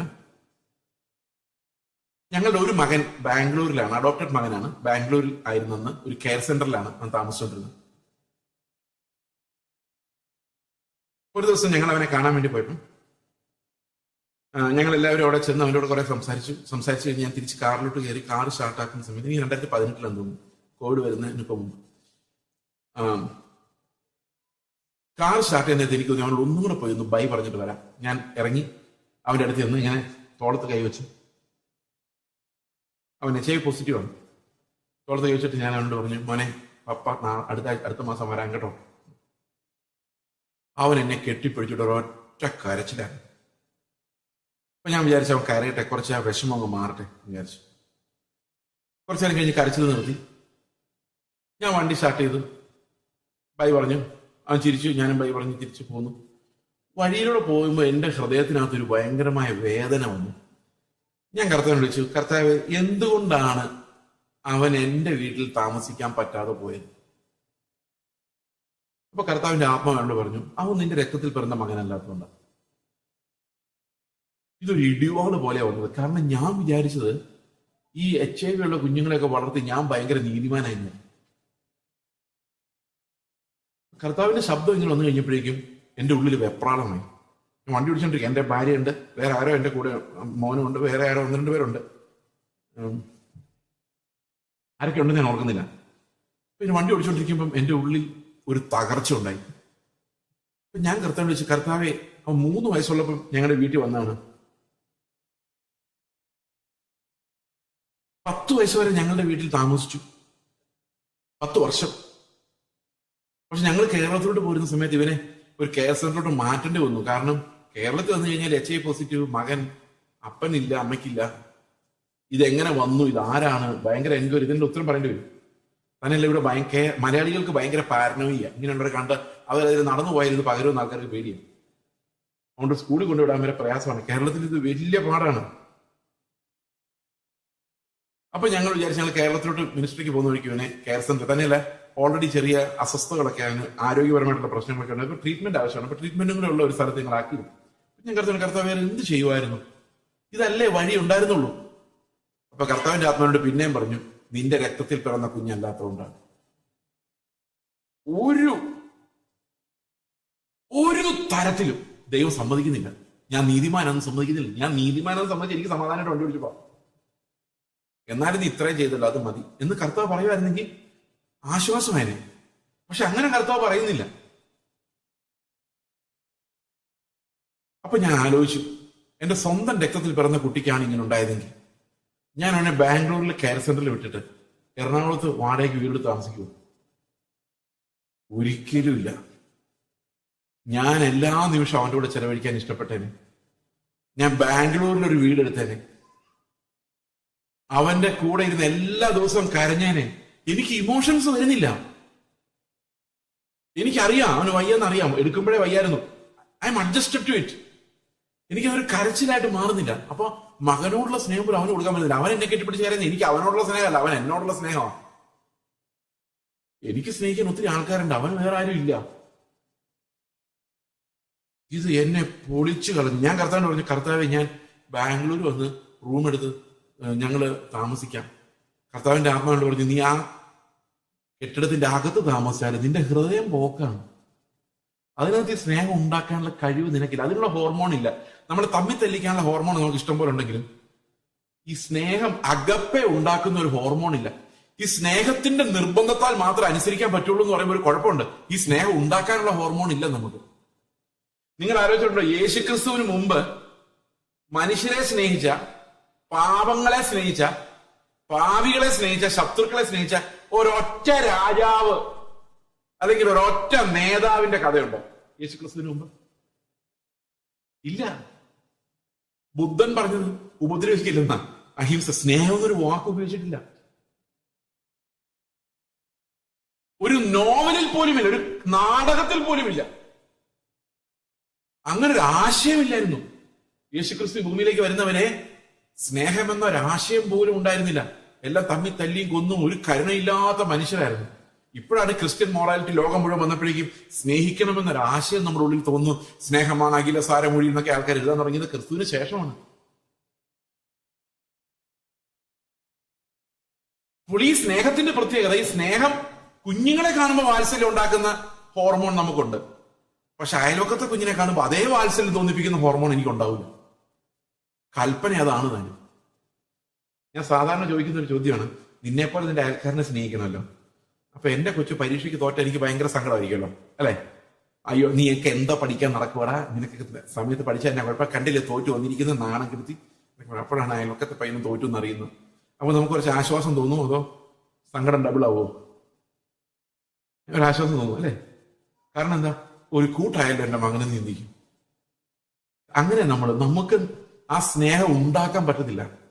എനിക്ക് ആഗ്രഹമുണ്ട് എന്നെ എതിർക്കുന്ന, ഗോസിപ്പ് പറയുന്ന, അല്ലെങ്കിൽ എന്റെ വീട്ടിൽ എന്നെ എപ്പോഴും ശല്യപ്പെടുത്തിക്കുന്ന അമ്മായിമ്മ, അമ്മയപ്പൻ, ആരെങ്കിലും ആയിക്കോട്ടെ, സ്നേഹിക്കണമെന്ന് ആഗ്രഹമുണ്ട്. പക്ഷെ ഇത് വരണ്ട, ഇവരുടെ മോന്തം കാണുമ്പോൾ എനിക്ക് സ്നേഹമല്ല വരുന്നത്.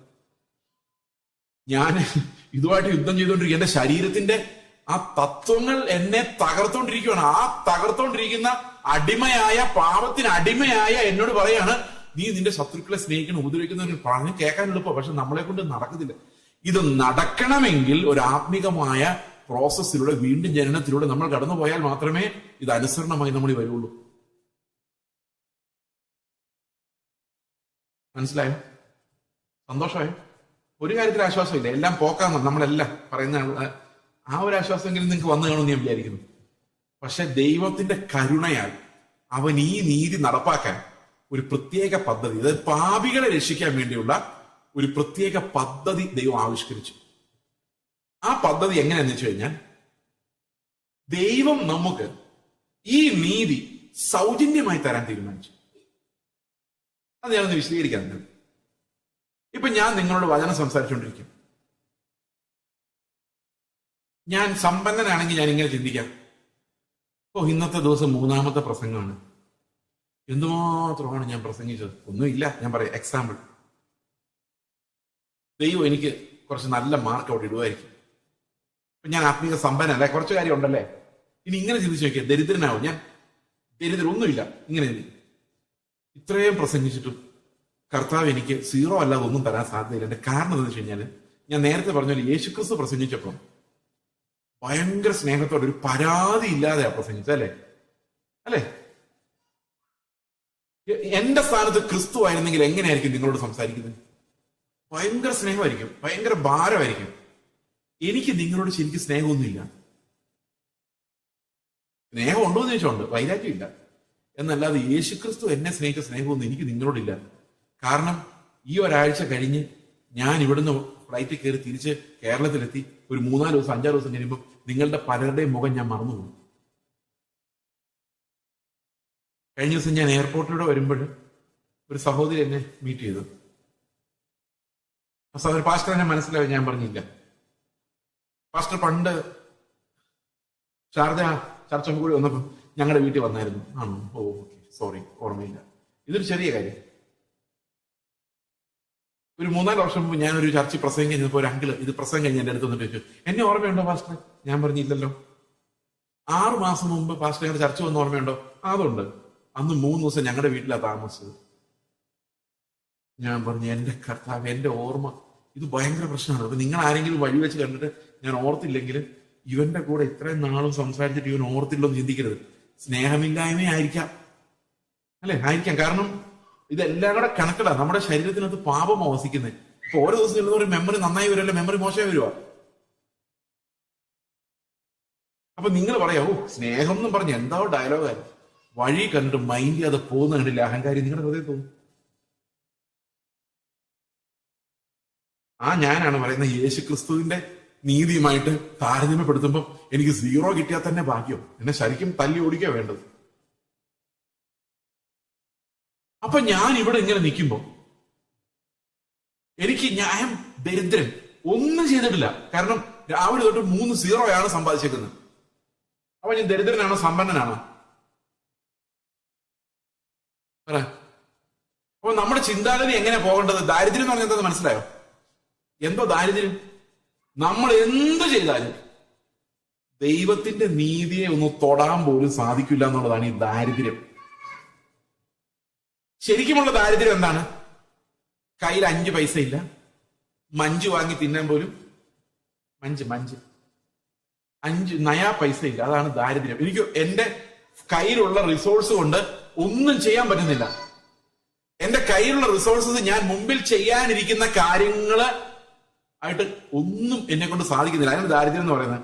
അപ്പൊ കർത്താവ് ഇത്രയും വലിയ നീതി നമ്മുടെ മുമ്പിൽ വെക്കുമ്പം അത് ചെയ്യാനുള്ള ഒരു ഹോർമോൺ, ഒരു ഇത്തിരി സ്നേഹം എന്റെ ഉള്ളിൽ ജനറേറ്റ് ആകുന്നില്ല. അതാണ് എന്റെ പ്രശ്നം. അപ്പൊ ഞാൻ തീർത്തും ആരാണ്? ദരിദ്രനാണ്. മനസ്സിലായ ദാരിദ്ര്യം എന്താണ്? ദരിദ്രന്മാര്. അപ്പൊ ദരിദ്രന്മാർക്ക് വലിയ ഭാഗ്യമാണ് പറഞ്ഞേക്കുന്നത്. എന്തോ അവരാണ് ദൈവത്തിന്റെ നീതിയിൽ, ദൈവത്തിന്റെ രാജ്യത്തിലേക്ക് പ്രവേശിക്കുന്നത്. ഈ നടുവൊടിഞ്ഞവർ, അതായത് ഒന്നും അവകാശപ്പെടാനില്ലാത്തവരുടെ രാജ്യമാണ് ദൈവരാജ്യം. മനസ്സിലായ? അപ്പൊ നിങ്ങൾ ചോദിക്കും, ഇത് എന്ത് കളി? അതാണ് ഈ പാപികളെ രക്ഷിക്കാൻ വന്നു എന്ന് പറയുന്നത്. ആരെ രക്ഷിക്കാൻ വന്നു? നീതിമാനെ രക്ഷിക്കാനല്ല. ആരെ രക്ഷിക്കാനാ കർത്താവ് വന്നത്? പാപികളെ രക്ഷിക്കാനാ വന്നത്. അപ്പൊ പാപികളെ രക്ഷിക്കണമെങ്കിൽ ദരിദ്രന്മാരെ തന്നെ രക്ഷിക്കാൻ പറ്റുള്ളൂ, അല്ലെ? ആത്മീക ദാരിദ്ര്യമുള്ളവരെ. അപ്പൊ നമ്മൾ പലപ്പോഴും ആൾക്കാരോട് വഴക്കുണ്ടാക്കുമ്പോൾ, വീട്ടിൽ സംസാരിക്കുമ്പോഴെല്ലാം ഭാര്യ ഭർത്താവോട് വഴക്കുണ്ട്. ആരുടെ കുറ്റം? മറ്റേയാളുടെ കുറ്റം. നമ്മൾ ഡീസന്റ് അല്ലേ? അപ്പൊ നമ്മൾ ദരിദ്രന്മാരല്ല, നമ്മൾ ബെറ്ററാണ് മറ്റൊരേക്കാളും. ആണോ? ആരും ബെറ്റർ അല്ല. നിങ്ങൾ ആദമിന്റെ ഹവയുടെയും ചരിത്രം ഒന്ന് നോക്കി. ആദവും ഹവയും, ഇത് ഈ മനുഷ്യന്റെ നീതിയും ദൈവത്തിന്റെ നീതിയും തമ്മിലുള്ള വ്യത്യാസമാണ് മനസ്സിലാകും. ആദവും ഹവയും പാപം ചെയ്ത് കഴിഞ്ഞപ്പോൾ അവർക്ക് നഗ്നരാണെന്ന് മനസ്സിലായി. നഗ്നരായതുകൊണ്ട് അവർക്ക് ഉടുപ്പ് വേണം. അവർക്ക് അങ്ങനെ തോന്നി. അതുവരെ ഉടുപ്പിന്റെ ആവശ്യമില്ലായിരുന്നു. ഹവ ഏതായാലും പഴം കഴിച്ച് നല്ല ബുദ്ധിമതിയായി മാറിയതുകൊണ്ട്, ആദ്യം പഴം കഴിച്ച ഹവയാണല്ലോ, നല്ലപോലെ ദഹിച്ചു കാണും, നല്ല ബുദ്ധി വന്ന് കാണും. അപ്പൊ ഹവയായിരിക്കും. ഞാൻ ചിന്തിക്കുക, ഈ തുന്നൽപ്പണിയൊക്കെ സഹോദരിമാരാണ് കൂടുതൽ സ്കില്ലോടുകൂടി ചെയ്യുന്നത്. ഇപ്പൊ ഒരു സൂചി നൂലും കൊടുത്തിട്ട് ഈ സൂചിയുടെ നൂലിനകത്തോടൊരു സൂചിയുടെ ഹോളിനകത്തോടൊരു നൂല് കടത്താൻ പറഞ്ഞാൽ സഹോദരന്മാരായിരിക്കും പെട്ടെന്ന് ചെയ്യുന്നത്. തീർച്ചയായിട്ടും സഹോദരിമാരെ. കാരണം അവർക്ക് സൂക്ഷ്മമായ പ്രവൃത്തികൾ ചെയ്യാൻ കുറച്ച് സ്കില്ല് കൂടുതലാണെന്ന് എനിക്ക് തോന്നിയിട്ടുണ്ട്. അപ്പൊ ഹവയായിരിക്കും ഈ അത്തിയിലെ എല്ലാം കൂടെ കൂട്ടി തുന്നി അവരെ ഒരു അരയാടെ ഉണ്ടാക്കിയിട്ടു. അപ്പൊ ആദം പറഞ്ഞു കാണുമായിരിക്കും, നിന്നെ ഞാൻ സമ്മതിച്ചിരിക്കും, ഇങ്ങനൊരു ഉടുപ്പ് നീ ഇതിനകത്ത് ഉണ്ടാക്കിക്കൊണ്ടിരുന്ന് ഞാൻ വിചാരിച്ചില്ല. അപ്പൊ ഹവ പറഞ്ഞു കാണും, നമ്മൾ തിന്ന പഴം എന്താ സാധനം എന്നറിയാം. ഇപ്പൊ തൽക്കാലം ഈ ഉടുപ്പ്, ഇനി നമ്മൾ ഫാഷൻ വേൾഡ് സൃഷ്ടിക്കാൻ പോകുന്നു. ഇനി നമ്മുടെ എയ്റോപ്ലെയിനും കാൽക്കുലേറ്ററും കമ്പ്യൂട്ടറും ഫോണും കണ്ടുപിടിക്കാൻ പോകുന്നു. ഇത് തുടക്കം മാത്രം. അപ്പൊ ആദം പറഞ്ഞു, ഇതൊക്കെ ആദ്യമേ തിന്നേണ്ടതായിരുന്നു. സാത്താൻ പറഞ്ഞ ആദ്യം കേട്ടിരുന്നെങ്കിൽ നമ്മൾ ഇപ്പോഴേ സിവിലൈസേഷൻ, സംസ്കാരം തുടങ്ങുമായിരുന്നു. നല്ല ഗമയ്ക്ക് ഇങ്ങനെ വർത്താനം പറഞ്ഞ് പരസ്പരം കൊള്ളാം, തുന്നൽപ്പണി കൊള്ളാം. ഞാൻ ആലോചിക്കും, ഈ ഏതെന്നോട്ടൊരു തുന്നണമെങ്കിൽ സൂചിയൊക്കെ എവിടെ സംഘടിപ്പിച്ചു വേണം, നൂലെവിടെ സംഘടിപ്പിക്കും, ഏതെങ്കിലും നാലെടുത്ത് കുത്തി തുന്നിയതായിരിക്കും. എന്തെങ്കിലും ആട്ടെ. കുറച്ചു നേരം കഴിഞ്ഞപ്പോ കർത്താവ് വന്നപ്പോ ഒരു ഓടി മരത്തിന്റെ പുറകിൽ മറിഞ്ഞു. കർത്താവ് ചോദിച്ചു, ആദമേ നീ എവിടെ? നേരം ആദം പറഞ്ഞാന്നറിയോ, ഞങ്ങൾ നിന്റെ ശബ്ദം കേട്ടപ്പോൾ നഗ്നരായതുകൊണ്ട്. അപ്പൊ ഈ ഉടുപ്പം ഈ അരയാടെയോ ഇത് എത്ര കഷ്ടപ്പെട്ടുണ്ടാക്കിയത് ആദ്യം പറഞ്ഞിട്ടില്ല ഞാൻ നഗ്നനാണ്. അതെന്താ അങ്ങനെ സംഭവിച്ചത്? ഇത്രയും നേരം അവർ ഡീസന്റ് ആയിട്ട് വസ്ത്രം ധരിച്ചെന്ന് അവർ വിചാരിച്ചിരുന്നിട്ട് ദൈവത്തിന്റെ ശബ്ദം കേട്ട ഉടനെ എന്ത് സംഭവിച്ചെന്ന് വെച്ച് കഴിഞ്ഞാൽ അവർ നഗ്നരായി പെട്ടെന്ന്. പിന്നെ ഈ ഉടുപ്പ് അവർക്ക് പറ്റുന്നില്ല, മതിയാകുന്നില്ല. പാദമനോട് കർത്താവ് ചോദിക്കുക, നീ ആ പഴം തിന്നല്ലേ? പാദം പറഞ്ഞു, എന്റെ കുഴപ്പമല്ല കർത്താവേ, ഞാൻ സമാധാനമായിട്ട് ഇവിടെ ജീവിച്ചോണ്ടിരുന്നത്. ഇപ്പൊ നീ തന്നെയാണ് ഞാൻ ഒറ്റയ്ക്ക് ഇരിക്കുന്ന നല്ലതല്ലെന്ന് പറഞ്ഞുകൊണ്ട് എന്റെ വാരിയിൽ നിന്നെടുത്ത ഒരാളെ തന്നത്. അത് ഞാൻ ഒരു കണ്ടീഷനും വെച്ചില്ല. ഇന്നത്തെ പിള്ളേർ വെക്കുന്ന പോലെ ഇത്ര വിദ്യാഭ്യാസം ഉണ്ടായിരിക്കണം, ഇത്ര സൗന്ദര്യം ഒന്നും പറഞ്ഞില്ല. ഞാൻ ഉറങ്ങിക്കിടക്കുമായിരുന്നു. നീ തന്ന ഭാര്യ, ഞാൻ ഉറങ്ങിക്കിടന്നപ്പോ നീ സൃഷ്ടിച്ചു തന്ന ഭാര്യ എനിക്കൊരു പഴം കൊണ്ടു തന്നാ ഞാൻ തിന്നണ്ടേ? ആരുടെ കുഴപ്പം? ഭാര്യയെ തരുമ്പം കുറച്ചുകൂടെ നല്ല ഭാര്യയെ തരണം. അപ്പൊ ആരുടെ കുഴപ്പമാണ് ആദം പാപം ചെയ്തത്? ആദമിന്റെ കോടതിയിൽ ഇപ്പൊ ദൈവം വിസ്തരിക്കപ്പെടുവാണ്. ഈ പഴം തിന്നുടനെ അവന് നീതിബോധം ഉണ്ടായി. നല്ലതേത് ചീത്തയത് അവന് തീരുമാനിക്കാം. നീതിമാനായി. അവന്റെ നീതിയാ, ദൈവത്തിന്റെ നീതിയല്ല. ദൈവത്തിന്റെ നീതി ഒറ്റ കാര്യമുള്ള അനുസരണക്കേട് കാണിച്ച് എന്നോട് ക്ഷമിക്കണമെന്ന് പറഞ്ഞാൽ മതി. പക്ഷെ ഇവന്റെ ഉള്ളിൽ ഈ സ്വയനീതി വന്നുകൊണ്ട് അവനെ ന്യായീകരിച്ചേ പറ്റൂ. അല്ല, ആ സ്വയനീതി അവനിൽ വന്നില്ലായിരുന്നെങ്കിൽ അവൻ ദൈവത്തിനടുത്ത് ഒറ്റ പറഞ്ഞ, എന്റെ കർത്താവേ ഞാൻ തെറ്റിപ്പോയി, ഇനി മേലെ ഞാൻ പാപം ചെയ്യത്തില്ല, ക്ഷമിക്കണമെന്ന് പറഞ്ഞാൽ മതി. പക്ഷെ പറയാൻ പറ്റത്തില്ല. കാരണം അവന്റെ ഉള്ളിലുണ്ടായ നീതി ഹവ്വയേക്കാളും ഭേദമാണ്. അവനെന്നൊന്നും തെളിയിച്ചേ പറ്റൂ.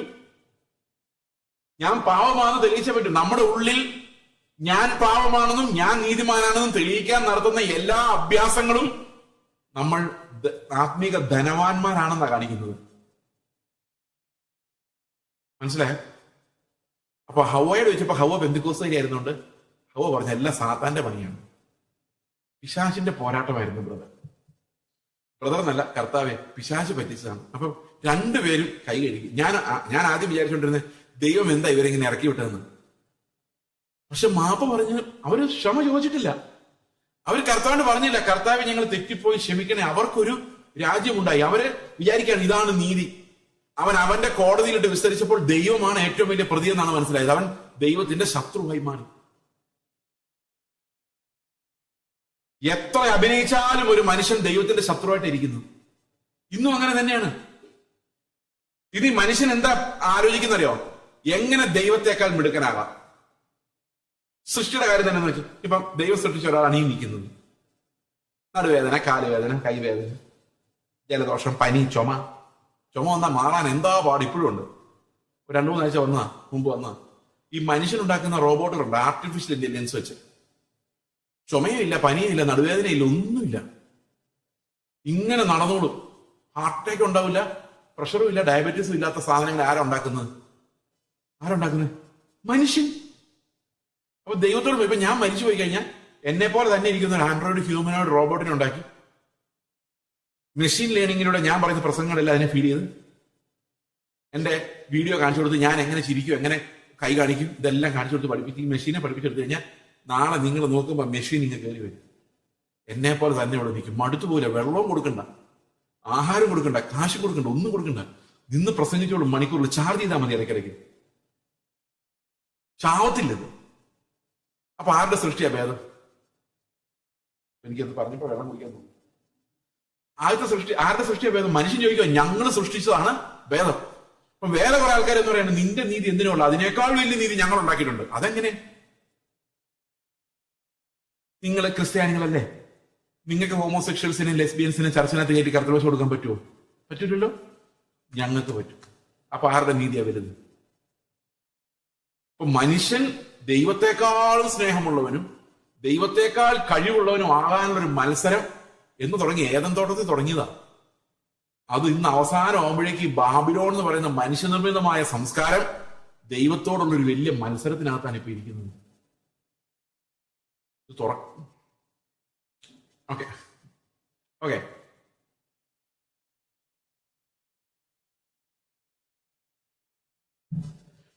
അപ്പോൾ ഈ മനുഷ്യന്റെ മുഴുവൻ ഫോഴ്സോട് കൂടി അന്ത്യകാലത്ത് ദൈവത്തിനെതിരെ വരിക. അതുകൊണ്ടാണ് എതിർ ക്രിസ്തുവിന്റെ സംഖ്യ ഒരു മനുഷ്യന്റെ സംഖ്യ ആയിരിക്കുന്നത്. ഇന്ന് ഈ കാണുന്ന ഈ സയന്റിഫിക് അഡ്വാൻസ്മെന്റ് അത് ദൈവത്തിനെതിരെയുള്ള ഒരു മത്സരമാക്കി. ഞാൻ ആന്ധ്രയിലായിരുന്നപ്പോൾ അവിടെ ഭയങ്കര ബുദ്ധിയുള്ള ഒരു പയ്യനുണ്ടായിരുന്നു. ഞാൻ വിചാരിച്ചോണ്ടിരുന്ന ബുദ്ധി കൂടിപ്പോയിട്ട് അവൻ എന്തോ പ്രശ്നമായതാണ് ഞാൻ വിചാരിച്ചിരുന്നത്. പക്ഷെ അല്ലായിരുന്നു, അവൻ ഒറിജിനൽ ബുദ്ധിയായിരുന്നത്. അവൻ എന്നോട് പറഞ്ഞു, അതെ, എനിക്ക് ദൈവത്തിൽ വിശ്വാസം ഉണ്ടെങ്കിലും എന്റെ ബുദ്ധി കൊണ്ട് അതങ്ങ് വിശ്വസിക്കാൻ പറ്റുന്നില്ല. ഞാൻ എന്താ, ഞങ്ങള് ശാസ്ത്രജ്ഞന്മാര്, ഞങ്ങളെന്ന് പറഞ്ഞ പുള്ളിയല്ല, ഈ സയൻസ് വിശ്വസിക്കുന്നവര് മെഷീൻ കൊണ്ട് നിത്യജീവൻ ഉണ്ടാക്കാനാണ് പരിശ്രമിക്കുന്നത്. ഞാൻ തലയിൽ കൈവച്ചു പോയി. അന്ന് 2005 ഈ ആർട്ടിഫിഷ്യൽ ഇന്റലിജൻസിനെ കുറിച്ച് ഒന്നും കേട്ടില്ല. പുള്ളി എവിടെന്നോ സംഘടിപ്പിച്ചുകൊണ്ടുവന്ന. ഞാൻ പറഞ്ഞു, നീ എന്ത് മണ്ടത്തരമാണ്. അപ്പൊ എന്റെ ഉള്ളിൽ ഇത് ഭയങ്കര മണ്ടത്തരമാണല്ലോ പറയുന്നത്. കാരണം ഒരു മെഷീൻ വെച്ച് എങ്ങനെയാ നിത്യജീവൻ ഉണ്ടാക്കുന്നത്? ഇപ്പൊ അത് ശരിയായി വന്നോണ്ടിരിക്കുക. മെഷീൻസിനെ വെച്ച് നിത്യജീവൻ ഉണ്ടാക്കും. ഇനി നിങ്ങളാരും പണിയാനൊന്നും പോകണ്ട. നിങ്ങളുടെ അതേ ഷേപ്പിലുള്ള മനുഷ്യർ പണിതെടുത്തോളും. നിങ്ങൾ അറിയുക പോലും ഇല്ല. അപ്പൊ ദൈവത്തിന്റെ സൃഷ്ടി വാഴേണ്ട ഭൂമിയിൽ മനുഷ്യന്റെ സൃഷ്ടി വാഴാൻ പോകുന്നു. ഒരു വലിയ യുദ്ധത്തിലേക്കും നാശത്തിലേക്കും ഇത് അന്ത്യകാലം അടുത്തിരിക്കുന്നു. അതുകൊണ്ട് എന്താ സംഭവിച്ചിരിക്കുന്ന, ചർച്ചുകളിൽ എന്താ സംഭവിച്ചിരിക്കുന്ന അറിയോ? ദൈവത്തിന്റെ മഹത്വത്തെ അന്വേഷിക്കുന്നതിന് പകരം മനുഷ്യന്റെ മഹത്വത്തെ അന്വേഷിക്കാൻ തുടങ്ങിയിരിക്കുന്നു. കാരണം ഈ സഭകളും മനുഷ്യരെയാണ് ഗ്ലോറിഫൈ ചെയ്യുന്നത്. എന്തിനാ സഭ? ഞങ്ങളുടെ കാര്യം നടക്കാൻ. പണ്ട് ഒരു ചർച്ച ചെന്ന് കഴിഞ്ഞപ്പോൾ അവിടുത്തെ സെക്രട്ടറി എന്നോട് സംസാരിച്ച്, ഇന്ത്യയിലെ കേട്ടോ, ഇവിടെ അല്ല, നിങ്ങൾ ആരും ഒന്ന് തെറ്റിദ്ധരിക്കരുത്. ആ സെക്രട്ടറി എന്നോട് പറഞ്ഞു, ഞങ്ങളുടെ പാസ്റ്റർ ഒട്ടും ആത്മീയനല്ല ബ്രദറെ. ഞാൻ എന്താ കാര്യം? എന്റെ പാസ്റ്റർ ഞങ്ങൾ ഒരു ദിവസം വൈകിട്ട് അവരുടെ വീട്ടിൽ ചെന്നപ്പോൾ അവർ TV കണ്ടോണ്ടിരിക്കുവോ. ഞാൻ വിചാരിച്ചു പാസ്റ്റർ അല്ലെ സിനിമ കണ്ടോണ്ടിരിക്കുവായിരുന്നു. അതെന്താ TV കണ്ടോണ്ടിരിക്കുന്നു? വാർത്ത കണ്ടോണ്ടിരിക്കുന്നു. TV പാസ്റ്റർ വാർത്ത കണ്ടോണ്ടിരിക്കുവായിരുന്നു. അത് ഒരു കുറ്റമായിട്ട് പറഞ്ഞില്ല. ഞാൻ അതെന്താ, നിങ്ങൾ വാർത്ത കാണാറില്ലേ? പുള്ളി ഞങ്ങൾ കാണാറുണ്ട്. പിന്നെ പാസ്റ്റർ ഉണ്ടല്ലോ എന്താ കുഴപ്പം, വാർത്ത ഉണ്ടല്ലോ എന്താ കുഴപ്പം? അപ്പൊ പുള്ളി പറയാം, ഞങ്ങൾക്ക് വേണ്ടി പ്രാർത്ഥിക്കാൻ വേണ്ടി ഞങ്ങളും നിർത്തിയേക്കുന്ന ആള് ഞങ്ങൾക്ക് വേണ്ടി പ്രാർത്ഥിക്കാതെ TV ന്യൂസും കണ്ടുകൊണ്ടിരുന്നാൽ ഞങ്ങൾക്ക് വേണ്ടി ആര് പ്രാർത്ഥിക്കുന്നു? ഒന്ന് ആലോചിച്ച് നോക്കി.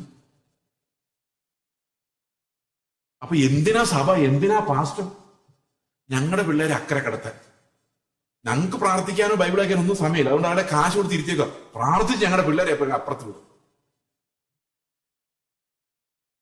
പാസ്റ്റർ പാവം ഇരുന്ന് പ്രാർത്ഥിക്കുവോ? അവര് വല്ലതും പോവോ? ദൈവം വിചാരിച്ചാലല്ലേ പോവും. അവസാനം പറയും, ഈ പാസ്റ്റർ പ്രാർത്ഥിച്ചിട്ട് കാര്യമില്ല, മാറ്റിയ ആത്മീകനല്ല. നമുക്ക് ഒറ്റ ശാസനയ്ക്ക് അന്റാർട്ടിക്കയുടെ മുകളിലുള്ള അന്ധകാര ശക്തി ഇളകുന്ന ടൈപ്പ് പാസ്റ്റർ. അപ്പൊ ഈ സഭയും വർഷിപ്പ്, ചില ആൾക്കാർ പറഞ്ഞിട്ടുണ്ടോ, ഇന്ന് ഞങ്ങൾക്ക് നല്ലൊരു വർഷിപ്പ് തന്നതിനായിട്ട് സ്തോത്രം. ആർക്ക് തന്നേന്? ഒന്നൂടെ പറഞ്ഞേ. കർത്താവ് ഇന്ന് ഞങ്ങൾക്ക് നല്ലൊരു വർഷിപ്പ്. ആർക്ക് വർഷിപ്പ് കൊടുത്ത കാര്യം പറഞ്ഞു? അപ്പൊ ഈ വർഷിപ്പ് എന്ന് പറഞ്ഞാൽ എന്താണെന്നറിയോ? നമുക്കൊരു എൻജോയ്മെന്റ്, നല്ല പാട്ട്, നല്ല മ്യൂസിക്. അത് ദൈവത്തിന് കൊടുക്കുന്നില്ല. ഇവിടെ ഇരുന്നുകൊണ്ട് പാട്ടോട്, ഇവിടെ ഇരുന്നോണ്ടല്ല കേട്ടോ, പൊതുവെ ഇവിടുത്തെ പിള്ളേർ പാവങ്ങളാണ്. ഞാൻ ഇവരുടെ കാര്യമല്ല. ഈ മ്യൂസിക് അടിച്ചോണ്ടിരിക്കുമ്പോൾ അവന്റെ ചിന്ത, എന്നെ പോലെ വായിക്കുന്നവൻ ആരുണ്ട്, നോക്ക് എത്ര പെർഫെക്റ്റ് ആയിട്ട് വായിക്കും. അവന്റെ ശ്രദ്ധ മുഴുവൻ അതിനകത്താ. അവൻ വിചാരിക്കുന്നത് അവന്റെ വിരൽത്തുമ്പിലാണ് ആത്മാവ് വരുന്നത്. ഇതെല്ലാം മനുഷ്യരുടെ എന്റർടൈൻമെന്റാ. മനുഷ്യർ എൻജോയ് രസിക്കുകയാണ്. നല്ല വർഷം അതുപോലും ദൈവത്തിന് കൊടുക്കുന്നില്ല. ഇപ്പൊ മനുഷ്യരുടെ രാജ്യം ഇത്രയും വലുതായി, സഭകൾ മുഴുവൻ മനുഷ്യരെ ഗ്ലോറിഫൈ ചെയ്യുന്നു. നിങ്ങൾ വിശ്വസിക്കുന്നില്ല ഞങ്ങൾ നേരിടുന്ന ക്രൈസിസ് എന്താണ്.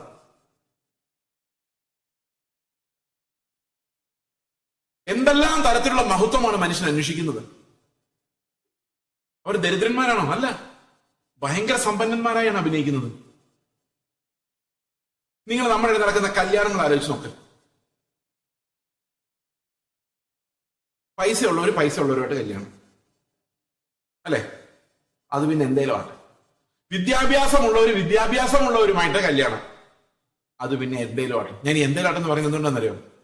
അത് ഇവൻ കഷ്ടപ്പെട്ട് കുറച്ച് ഉണ്ടാക്കിയതാന്ന് വേണമെങ്കിൽ വിചാരിക്കാം. യാക്കോബ പാരമ്പര്യത്തിൽ നിന്ന് വന്നവന് യാക്കോബ പാരമ്പര്യത്തിൽ നിന്നുള്ളവരുമായിട്ട് മാത്രം കല്യാണം.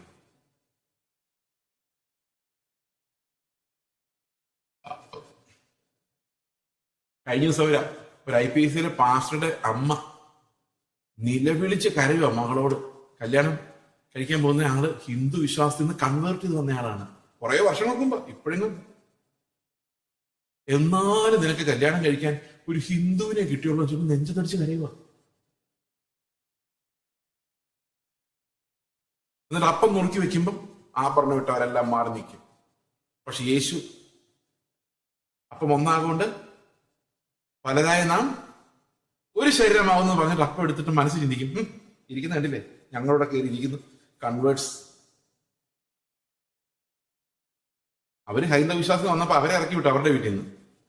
എന്നോടൊരു ഹിന്ദു പെൺകുട്ടിയുടെ അപ്പം പറഞ്ഞു, ഞങ്ങൾക്ക് അവൾക്ക് കല്യാണം ആലോചിക്കാൻ അറിയത്തില്ല, എവിടെ അന്വേഷിക്കേണ്ടെന്ന് അറിയില്ല.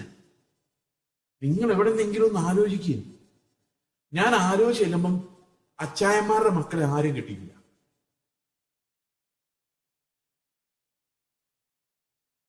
അപ്പൊ ഇവരെന്തിനാ പുകഴുന്നത്? നമ്മുടെ ഇത് ആത്മീക ദാരിദ്ര്യമല്ല, ഇത് സംസ്കാര സമ്പന്നതയാണ്. എന്താണ്? ഞങ്ങളുടെ സംസ്കാരം മറ്റുള്ളവരെക്കാളും വലുതാണ്. എന്നിട്ട് ഇവർ അപ്പം നുറുക്കും. അവർ അറിയുന്നില്ല യേശു ക്രിസ്തുവിന്റെ ശരീരം, മാർമിക ശരീരത്തെയാണ് അവർ വെട്ടി നുറുക്കുന്നത് എന്നുള്ള കാര്യം. അവരങ്ങനെ പറയുമ്പോ ഉണ്ടല്ലോ, കർത്താവിന്റെ നമ്മളെല്ലാവരെയും ഒന്നാക്കിയ യേശുക്രിസ്തുവിന്റെ രക്തത്തിനെതിരെയും പ്രാണനെതിരെയും ജീവനെതിരെയും അവന്റെ ശരീരത്തിനെതിരെയുമുള്ള പാപമാണ് ചെയ്യുന്നത്. അതൊന്നും അവർക്ക് പ്രശ്നമില്ല. ആഭരണം മോതിരം ഇട്ടിട്ടുണ്ട്, കർത്തവ്യം ചെലുത്താൻ പറ്റില്ല, അത് മാത്രമേ ഉള്ളൂ പ്രശ്നം. ഇതാണ് മനുഷ്യന്റെ നീതി, ദൈവത്തിന്റെ നീതിയെ മറിച്ച് കളഞ്ഞിട്ട് ഇവൻ നീതിമാനായിട്ട് നടക്കുന്നത്. അപ്പൊ ശരിക്കും നമ്മുടെ യഥാർത്ഥ അവസ്ഥ കണ്ടാൽ നമ്മൾ ആത്മീക ദരിദ്രന്മാരായി മാറും. അതിന് ഒത്തിരി വഴികളുണ്ട്. ആത്മീക ദരിദ്രന്മാരായി മാറാൻ നിങ്ങൾ വിചാരിക്കുക ആത്മാവിൽ ദരിദ്രരായവർ എന്നുള്ള ഒറ്റ കാര്യം പറഞ്ഞിട്ട് ഇത്രയും നേരമായെങ്കിൽ ഈ ഗിരിപ്രഭാഷണം എപ്പോൾ തീരുന്നു? നിങ്ങൾ വിഷമിക്കേണ്ട. ഈ ആദ്യത്തെ 1-2 കാര്യങ്ങൾ ക്ലാരിഫൈ ആകാൻ ഇത്തിരി പാടാ, അത്രേ ഉള്ളൂ. അത് കഴിയുമ്പോൾ ഈസി ആയിക്കോളും. ഞാൻ നിങ്ങളെ ആത്മീക ദാരിദ്ര്യം ഉണ്ടാക്കാൻ വേണ്ടി ഒരു പണിയും കൂടെ ചെയ്യാം. ഓക്കെ, ഒരു ലിസ്റ്റ് ഓഫ് പാപങ്ങൾ വായിച്ച് കേൾപ്പിക്കാം. നിങ്ങൾ ഇതിനകത്ത് ഏതെങ്കിലും ചെയ്യുന്നതുണ്ടെങ്കിൽ കൈപൊക്കണ്ട, മനസ്സുകൊണ്ട് കൈവയ്ക്കാൻ മതി. എനിക്ക് ആരും എന്താ പാപം ചെയ്തെന്ന് അറിയണ്ട. ഞാൻ കത്തോലിക്ക അച്ഛന്മാരിൽ കുമ്പസാരം കേൾക്കുന്ന ഒരു താല്പര്യം. നിങ്ങൾ ഹൃദയത്തിൽ കൈവയ്ക്കാൻ മതി. ഓക്കെ, റോമാലേഖനം 1-ാം അധ്യായത്തിന്റെ 29 മുതലുള്ള വാക്യങ്ങൾ വായിക്കാം. അല്ല, റോമാലേഖനം 1:28 അല്ലേ, അത് 29 മുതൽ. ഒന്ന് ശ്രദ്ധിക്കണേ. അനീതി നിങ്ങളുടെ ഉള്ളിലുണ്ടോ? അറിയത്തില്ല, നിങ്ങൾക്ക് സെർച്ച് ചെയ്ത് നോക്കാൻ പ്രയാസമാണ്. 2, അടുത്തത് ദുഷ്ടത ഉണ്ടോ? ഉണ്ടോ? ഞങ്ങൾ പാവങ്ങളിൽ. 3, അത്യാഗ്രഹമുണ്ടോ? ഉണ്ടോ ഇല്ലയോ? എന്റെ സഹോദരങ്ങളെ, അത്യാഗ്രഹം ഇല്ലാത്ത വിശ്വാസി പോലും അല്ല.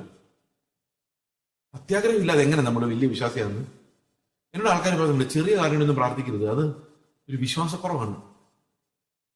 നിങ്ങൾ എന്തിനു വേണ്ടി പ്രാർത്ഥിക്കണം? പ്രാർത്ഥിക്കുമ്പോൾ ഒരു വലിയ വണ്ടിക്ക് വേണ്ടി, വലിയ വീടിന് വേണ്ടി. ഏതാ വിശ്വാസം കൂടുതൽ?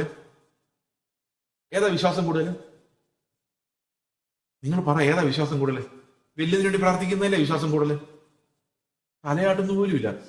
അത്യാഗ്രഹം ഏതാ? അത് തന്നെയല്ലേ. അപ്പൊ നിങ്ങളൊരു വിശ്വാസിയാണെങ്കിൽ എന്തായിരിക്കണം? വലിയ വിശ്വാസിയാണെങ്കിൽ നിങ്ങൾ സമ്മതിക്കില്ല. ഇനി ഞാൻ എക്സാമ്പിൾ പറയാം, എന്നാലും ഇതിനെല്ലാം ഉദാഹരണം വേണം, എന്നാലും സമ്മതിക്കുള്ളൂ. ഞാനൊരു ദിവസം ഒരു YMCA പ്രസംഗിക്കുകയാണ്. അപ്പം വർഷിപ്പ് ലീഡറായിട്ട് 1-2 പേര് വന്നിട്ടുണ്ട്. വർഷിപ്പ് ലീഡ് ചെയ്യുന്നയാള് എല്ലാ പണിയും നോക്കിയിട്ടും ഈ ആൾക്കാര് സ്പിരിറ്റ് വരുന്നില്ല. എന്ന് പറഞ്ഞു കഴിഞ്ഞാൽ എന്താ, നമ്മുടെ ആ ഉത്തേജനം വരുന്നില്ല. അവരിങ്ങനെ തതഞ്ഞിങ്ങനെ ഇരിക്കുക. അതിങ്ങനെ ഇരിക്കുന്ന ഈ വർഷിപ്പ് ലീഡേഴ്സിന് സഹിക്കാൻ പറ്റില്ല. അവർ തോറ്റുപോയ പോലെയാണ്. എല്ലാവരും ഒന്ന് ചാടിയാൽ അവർക്കൊരു ജയിച്ചു എന്നൊരു ഫീലിംഗ് ഉണ്ട്. ഇവർ ഈ ചാടാത്തതിന്റെ കാരണം അതിനകത്ത് പെന്തക്കോസ്തുകാർ 10% ഉള്ളൂ. ബാക്കിയുള്ളതെല്ലാം യാക്കോബക്കാരും കത്തോലിക്കരും ഹിന്ദുക്കൾ വരെയുണ്ട്. കുറെ പുറകെ ഇരുന്ന് ചരട് വലിക്കുന്ന കട്ടൻ ഇരിക്കുന്നവർ കള്ളുപിടിച്ച് പൂസായിട്ട് അവിടെ ഇരിക്കുന്നു. അങ്ങനെ ഓഡിയൻസാണ്.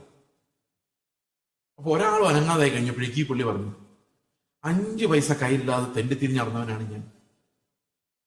പക്ഷെ ഇപ്പൊ എന്റെ കയ്യിലുള്ള സമ്പത്ത് ദൈവം തന്നതാണ്. അവന് 40 പൈസ പോലും ഇല്ല. കഴിഞ്ഞ ദിവസം ഒരു പാസ്റ്റർ അമേരിക്കയിൽ നിന്ന് ഒരു കുടുംബം ഞങ്ങളുടെ വീട്ടിൽ വന്നു. അവരുടെ ചോദിക്കുക, പാസ്റ്ററെ ഇത്രയും കാശ് എങ്ങനെ ഉണ്ടായി? നിങ്ങൾ വല്ല സ്മഗ്ലിംഗ് ബിസിനസ് നടത്തുന്നുണ്ടോ എന്നാ ആ ഫാമിലി ഞങ്ങളോട് ചോദിച്ചു. ഇത്തരം പറഞ്ഞ അടുത്ത വാക്ക്, അങ്ങനെ അനുഗ്രഹിക്കുന്ന ഒരു ദൈവം ഇവിടെ ഇറങ്ങി വന്നിട്ടുണ്ട്. നിങ്ങൾക്കറിയാമോ, അവിടെ ഇരുന്ന കത്തോലിക്കനുൾപ്പെടെ ഓർത്തഡോക്സുകാരനുൾപ്പെടെ CSIക്കാരനും മർത്തോമക്കാരനും എല്ലാം സ്പ്രിങ് അല്ലേ. എന്താ കാരണം എന്ന് പറയും? അപ്പോഴാണ് അവരുടെ ആഹാരം കിട്ടിയത്. ഈ ദൈവവും വിശ്വാസവും സകലതും നമ്മുടെ അത്യാഗ്രഹത്തെ പരിപോഷിപ്പിക്കാനും നമ്മുടെ കാര്യം അതിന് പറയുന്നത് നിന്നെ നിന്ദിച്ചവരുടെ ഇടയിലെ മാനിക്കുന്നത്.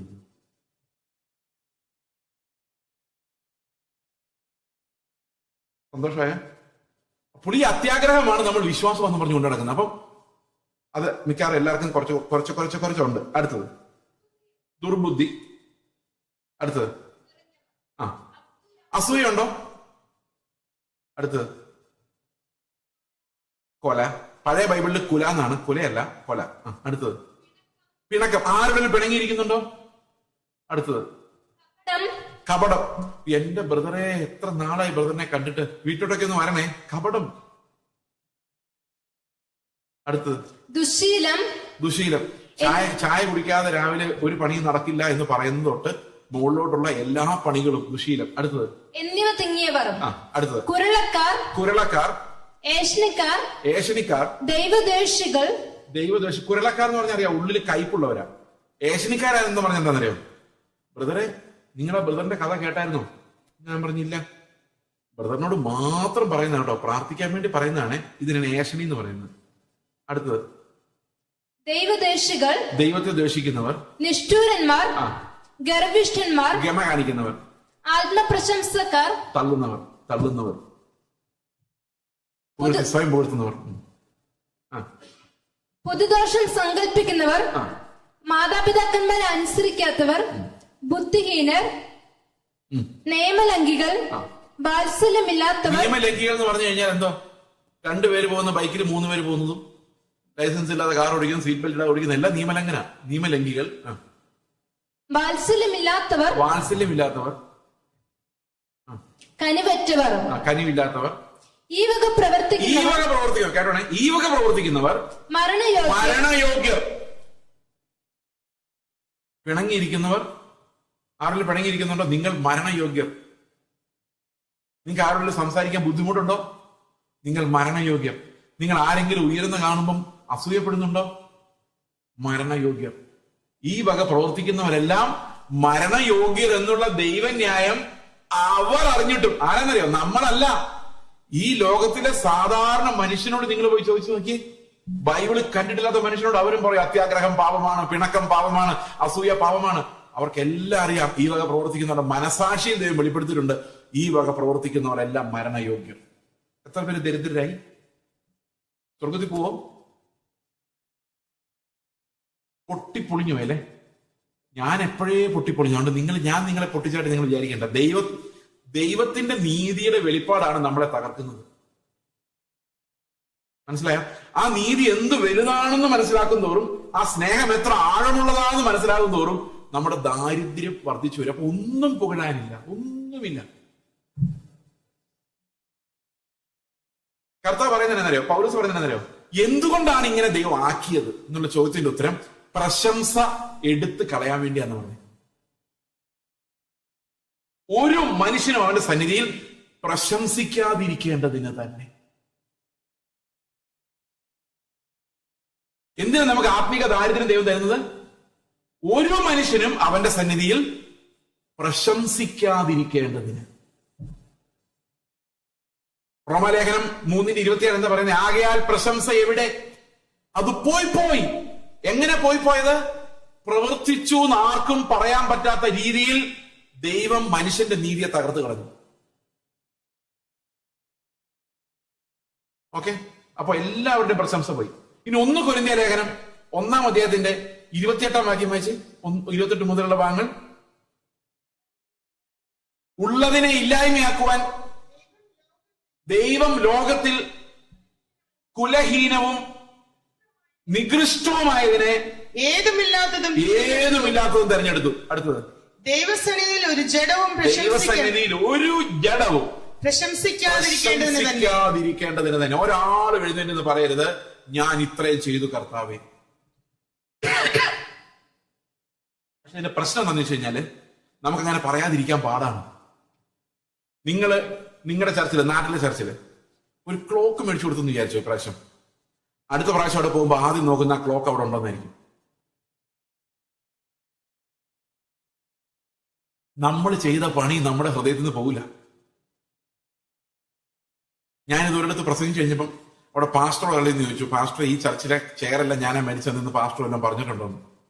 കാരണം പുള്ളിയെ മേടിച്ചതെന്ന് പാസ്റ്റർ പറയണമെന്നാകും പുള്ള ആഗ്രഹം. 4 പേര്, അതിന് ചില ആൾക്കാർ ഇങ്ങനെ ഡൊണേറ്റഡ് ബൈ എന്നതിന്റെ ബാക്കിൽ എഴുതിയിട്ട് തരുള്ളൂ. ഒരു ചർച്ചിനൊരു ഹോള് പണിതാൽ ഡൊണേറ്റഡ് ബൈ കൊച്ചമ്മ ഫ്രം അമേരിക്ക, അമ്മമ്മ ഫ്രം UK, ഇത് കാണും ലിസ്റ്റ്. പിന്നെ അത് പോട്ടെ, അതെങ്കിലും എന്തെങ്കിലും നശിച്ചു പോകുന്ന കെട്ടിടം എന്ന് വിചാരിക്കാം. മിഷണറിമാരെ സപ്പോർട്ട് ചെയ്യുന്ന ചില ആശാന്മാരുണ്ട്.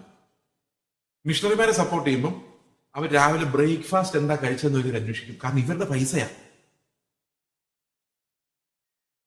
കണക്ക് വേണം. ആകെ കൊടുക്കുന്ന 3000 രൂപ, അവർക്ക് ജീവിക്കുന്ന 20,000 രൂപ ഉണ്ട്. ഈ 3000 രൂപ കണക്ക് അവർ വേറെ ഉണ്ടാക്കണം. എന്തെങ്കിലും ഒരു സൽപ്രവൃത്തി ചെയ്തു പോയാൽ പിന്നെ അതേൽ നമ്മളങ്ങ് തൂങ്ങുവാണ്. അത്തീലയുടെ നീതി, ഈ അത്തീലയുടെ നീതി അത് കർത്താവ് വരുമ്പോഴല്ലോ ഇതെല്ലാം പറഞ്ഞു. മഹാരാഷ്ട്ര എന്നുള്ളൊരു മിഷണറി ഫാമിലി ഒരു ദിവസം ഞാൻ വീട്ടിൽ വന്നു. അവർക്ക് അമേരിക്കയിൽ നിന്ന് 12,000 രൂപ കിട്ടുന്നുണ്ട്. ഞാൻ പറഞ്ഞു 12,000 രൂപ കൊള്ളാലോ, കുഴപ്പമില്ല. ഇവിടെ ഒരു കുഴപ്പമൊന്നുമില്ല. പക്ഷെ ആഹാരം കഴിക്കുമ്പോൾ വായിക്കാതെ ഇറങ്ങുന്നില്ല. എന്താ കാര്യം? 5,000 രൂപ റെന്റ്, 7,000 രൂപ ജീവിതത്തിന് തരുന്നത്. നല്ല കാര്യമല്ലേ? അത്രയും ഒരു ടീം തന്നെ അത്ര തരുന്നുണ്ടല്ലോ. അപ്പൊ പുള്ളി പറഞ്ഞു, പക്ഷെ എന്താ ബ്രേക്ക്ഫാസ്റ്റ് കഴിച്ചതെന്നും എന്തൊക്കെയാ വീട്ടിൽ വാങ്ങിച്ചതെന്നുള്ള ഫുൾ ബില്ലും അവർ ഓട്ടോ യാത്ര ചെയ്തെങ്കിൽ അതിന്റെ വരെ ബില്ല് മേടിച്ച് ഫോട്ടോ എടുത്ത് അയച്ചു കൊടുക്കും. ഞാൻ പറയും, നിങ്ങൾ വല്ല അടിമയായിട്ട് വല്ല ആഫ്രിക്കയിൽ പോയി ജീവിക്കുന്നത് ഇങ്ങനെയൊക്കെ. ആ മിഷണറിക്കുള്ള വിഷൻ ഈ കാശ് അയച്ചു കൊടുക്കുന്നവർക്കില്ല. പക്ഷെ അവിടെ കിടന്ന് കർത്താവിനെ സാക്ഷിക്കുന്ന ആളെ നിയന്ത്രിക്കാൻ ഇവിടുത്തെ മാമൻ. പ്രിയ സഹോദരങ്ങളെ, കർത്താവിന് കൊടുക്കുമ്പം എന്റെ കൈ വിടണം. എന്റെ അല്ലത്. CSIക്കാര് ഈ സ്തോത്രാഴ്ച എടുക്കുന്നതിന് ഒരു പ്രാർത്ഥന ഉണ്ട്. CSIക്കാരുടെ പാഠപുസ്തകത്തിൽ, പ്രാർത്ഥനാ പുസ്തകത്തിൽ എന്താണെന്നറിയോ?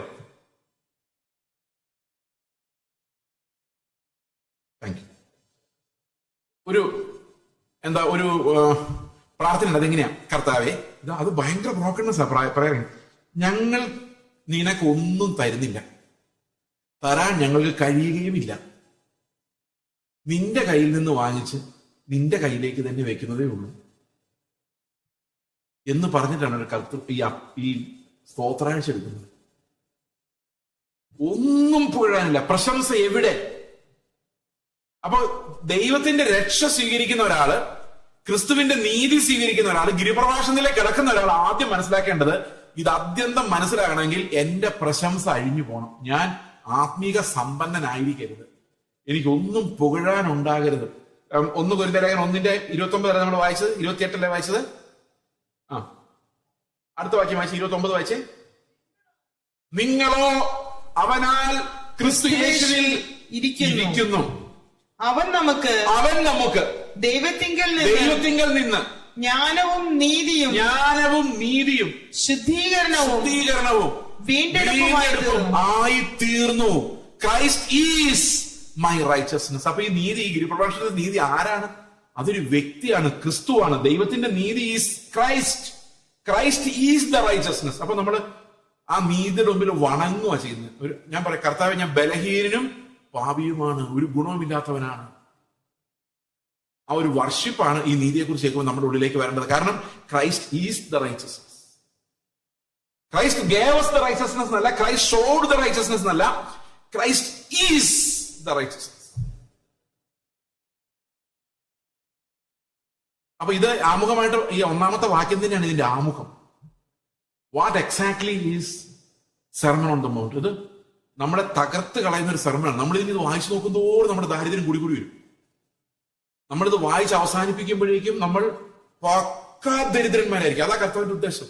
സ്പിരിച്വലി നിങ്ങൾക്കറിയാമോ, യേശു കർത്താവ് ഒരിക്കലും പാപികളെ വഴക്ക് പറഞ്ഞിട്ടില്ല. ഉണ്ടോ?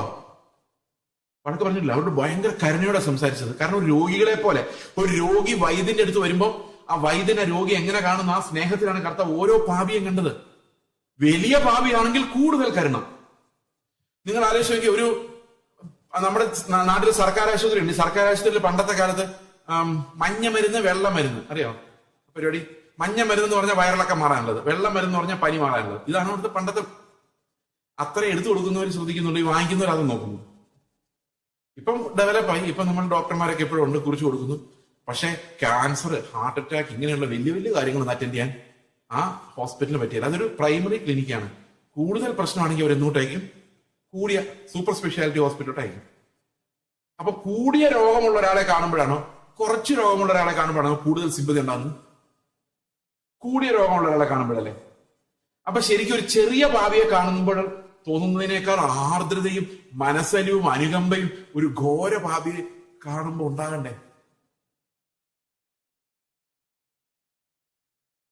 ഇവിടുത്തെ പരീക്ഷന്മാർ പറഞ്ഞതറിയാം, അവനൊക്കെ എങ്ങനെ നടന്നാന്നറിയാം, അവന്റെ കൂടെ നിന്ന് ആരാധിക്കാൻ എന്നെ കൊണ്ട് പറ്റില്ല. നിങ്ങൾ ഇറങ്ങിപ്പോക്കും, അവർക്കുള്ളതാ സഭ. ഞാൻ എന്റെ സഭയെ പറഞ്ഞിട്ടുണ്ട്, നിങ്ങളൊരാളെ കുറ്റം വിധിച്ച് മാറ്റി നിർത്തിയാൽ അയാളുടെ കൂടെ ഞാനും ഇറങ്ങിപ്പോകും. കാണാതെ പോയ ആ ഒരാടാണ് 99 നീതിമാന്മാർ ഇവിടെ ഇരിക്കുന്നതിനേക്കാളും നല്ലത്. ഈ 99 ആടുകളുടെ കൂടെ ബിരിയാണി കഴിക്കുന്നതിനേക്കാളും നല്ലത് ഒരാടിന്റെ കൂടെ പോയി കഞ്ഞിവെള്ളം കുടിക്കുന്നുണ്ട്. അതാണ് കർത്താവിന്റെ കാഴ്ച. പാപിയെ കാണുമ്പം, ഈ വിശ്വാസികള് പാപികളെ കാണുമ്പം, നമ്മളെക്കാൾ കുറഞ്ഞവർ നമ്മൾ വിചാരിക്കുന്നവരെ കാണുമ്പോൾ നമ്മൾ അവരുടെ മുമ്പിൽ വണങ്ങത്തക്ക രീതിയിൽ നമ്മൾ തകർക്കപ്പെട്ടവരായിരിക്കണം. എന്ന് പറഞ്ഞാൽ നമസ്കരിക്കുന്ന കാര്യമല്ല ഞാൻ പറയുന്നത്, ബഹുമാനത്തോടെ അവരോട് സംസാരിക്കത്തക്ക വണ്ണം, അവനെ എന്നേക്കാൾ ശ്രേഷ്ഠനെന്ന് കാണത്തക്ക വണ്ണം ഞാൻ തകർക്കപ്പെട്ടവനായിരിക്കും. ദൈവസന്നിധിയിൽ ഒരു ജഡവും പ്രശംസിക്കാതിരിക്കേണ്ടത് തന്നെ. പ്രശംസിക്കുന്നവരെല്ലാം ക്രിസ്തുവിൽ പ്രശംസിക്കട്ടെ. കാരണം നീതി എന്ന് പറയുന്നത് ക്രിസ്തു തന്നെയാണ്. അപ്പൊ ഈ അനുസരണം നിങ്ങളൊന്ന് ആലോചിക്കുക. ഈ ഗിരിപ്രഭാഷണം ഇവിടെ വായിക്കുന്നു, ഗിരിപ്രഭാഷണത്തിന് പുറകെ ലേഖനങ്ങൾ വരുന്നു. ഈ ലേഖനങ്ങളിലൂടെ എന്ത് സംഭവിക്കുന്നു? ലേഖനങ്ങളിലൂടെ നമ്മളെ പഠിപ്പിക്കുന്നു, ലേഖനം എഴുതി അപ്പോസ്തലന്മാർ പഠിപ്പിക്കുന്നു ഇതെങ്ങനെ അനുസരണമായി നമ്മുടെ ഉള്ളിൽ വരും. ഓക്കെ, അപ്പോൾ ഇതാണ് ആദ്യത്തെ വാക്യത്തിന്റെ അർത്ഥം. A man who has broken bone, a broken spine, നട്ടലൊടിഞ്ഞവൻ, നിവർന്നു നിൽക്കാൻ പറ്റാത്തവൻ, കർത്താവിന് മുമ്പിൽ തളർന്നവൻ, ഒന്നുമില്ലാത്തവൻ, നിങ്ങൾ കണ്ടിട്ടുണ്ടോ ചുങ്കക്കാരനും പാവിയും പ്രാർത്ഥിക്കാൻ പോയി? ഞാൻ 2 എക്സാമ്പിൾസ് പറയാം, അപ്പൊ മനസ്സിലാവും. ചുങ്കക്കാരനും പാവി പ്രാർത്ഥിക്കാൻ പോയപ്പോൾ ചുങ്കക്കാരനും പാവിയല്ല, ചുങ്കക്കാരനും പരീശനും അല്ലെ, പരീശനും ചുങ്കക്കാരനും, അങ്ങനെ പരീശനും ചുങ്കക്കാരനും പ്രാർത്ഥിക്കാൻ പോയപ്പോൾ പരീശൻ മുമ്പിൽ ചെന്ന് നിന്നിട്ട് കർത്താവിനോടല്ല തന്നോട് തന്നെ, കാരണം ഈ എന്റെ നീതി ഒന്നും കേൾക്കാൻ കർത്താവിന് വലിയ സമയമൊന്നുമില്ല, സമയമല്ല താല്പര്യമില്ല, കാരണം അതെല്ലാം കറപുരണ്ട തുണിയാണ് കർത്താവിന് അറിയാം. ഇവനവിടെ ചെന്നുകൊണ്ട് നമ്മൾ പറയുന്ന പോലെ പറഞ്ഞു. എന്താ നമ്മൾ പറയുന്നത്? ശേഷമുള്ള അവന്മാരെ പോലെ ഒന്നും ഞങ്ങളല്ലാത്തതിനാൽ നിന്നെ വാഴ്ത്തും. അവരാഭരണം ഇടുന്നു, സിനിമയ്ക്ക് പോകുന്നു, കള്ളുകുടിക്കുന്നു, സിഗരറ്റ് വലിക്കുന്നു, അവര് ചെത്തി നടക്കുന്നു, തത്തി നടക്കുന്നു, ഞങ്ങൾ വളരെ ഡീസന്റായി നടക്കുന്നു. അവരെ പോലെ ഞങ്ങൾ അല്ലാത്തതിനാൽ കർത്താവെ ഞാൻ നിന്നെ സ്തോത്രം ചെയ്യുന്നു. ഇല്ലേ? ശരിയില്ല, അങ്ങനെ സ്തോത്രം ഇല്ലേ നിങ്ങളുടെ ഉള്ളില്? അപ്പുറത്ത് നിന്ന് ആ പാവി ഉണ്ടല്ലോ, പാവി എന്നാ പറയുന്നത്, പാവി കർത്താവിനെ കണ്ടു പറയുന്നത്, അവൻ പരീക്ഷനൊന്നും കാണുന്നില്ല. ഞാനൊരു പാപിയാണ് കർത്താവ്, ഞാൻ സമ്മതിച്ചു, ഇതെല്ലാം തെറ്റാണ്, സമ്മതിച്ചു, എന്നോട് കരുണയുണ്ടാകും. ആരാ ദരിദ്രൻ?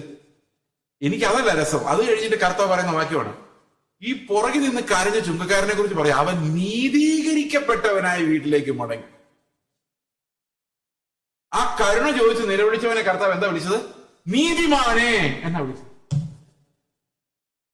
ശിഷ്യന്മാരെല്ലാം വന്ന് കർത്താവിന്റെ ചോദിക്കും, ആൾക്കാരെല്ലാം ചോദിക്കും, നീ ഇങ്ങനെ പാപികളോട് ഇങ്ങനെ നടക്കരുത് കേട്ടോ, വളരെ മോശമാണ്. ഇങ്ങനെ പാപികളോട് നടന്നാൽ നീ ഒരു മെശിഹ എന്നൊക്കെ പറഞ്ഞ് ആരെങ്കിലും വിശ്വസിക്കുവോ? റെപ്യൂട്ടേഷൻ പോക്കാം. കാരണം അപ്പോഴും ഈ ശിഷ്യന്മാർ ചിന്തിക്കുന്ന ഈ വലിയ വലിയ ആൾക്കാർ, മതത്തിന്റെ ആൾക്കാരൊക്കെ നമ്മളോട് കൂടണമെന്നായിരിക്കും. പക്ഷെ കർത്താവ് റെപ്യൂട്ടേഷൻ നോക്കിയില്ല.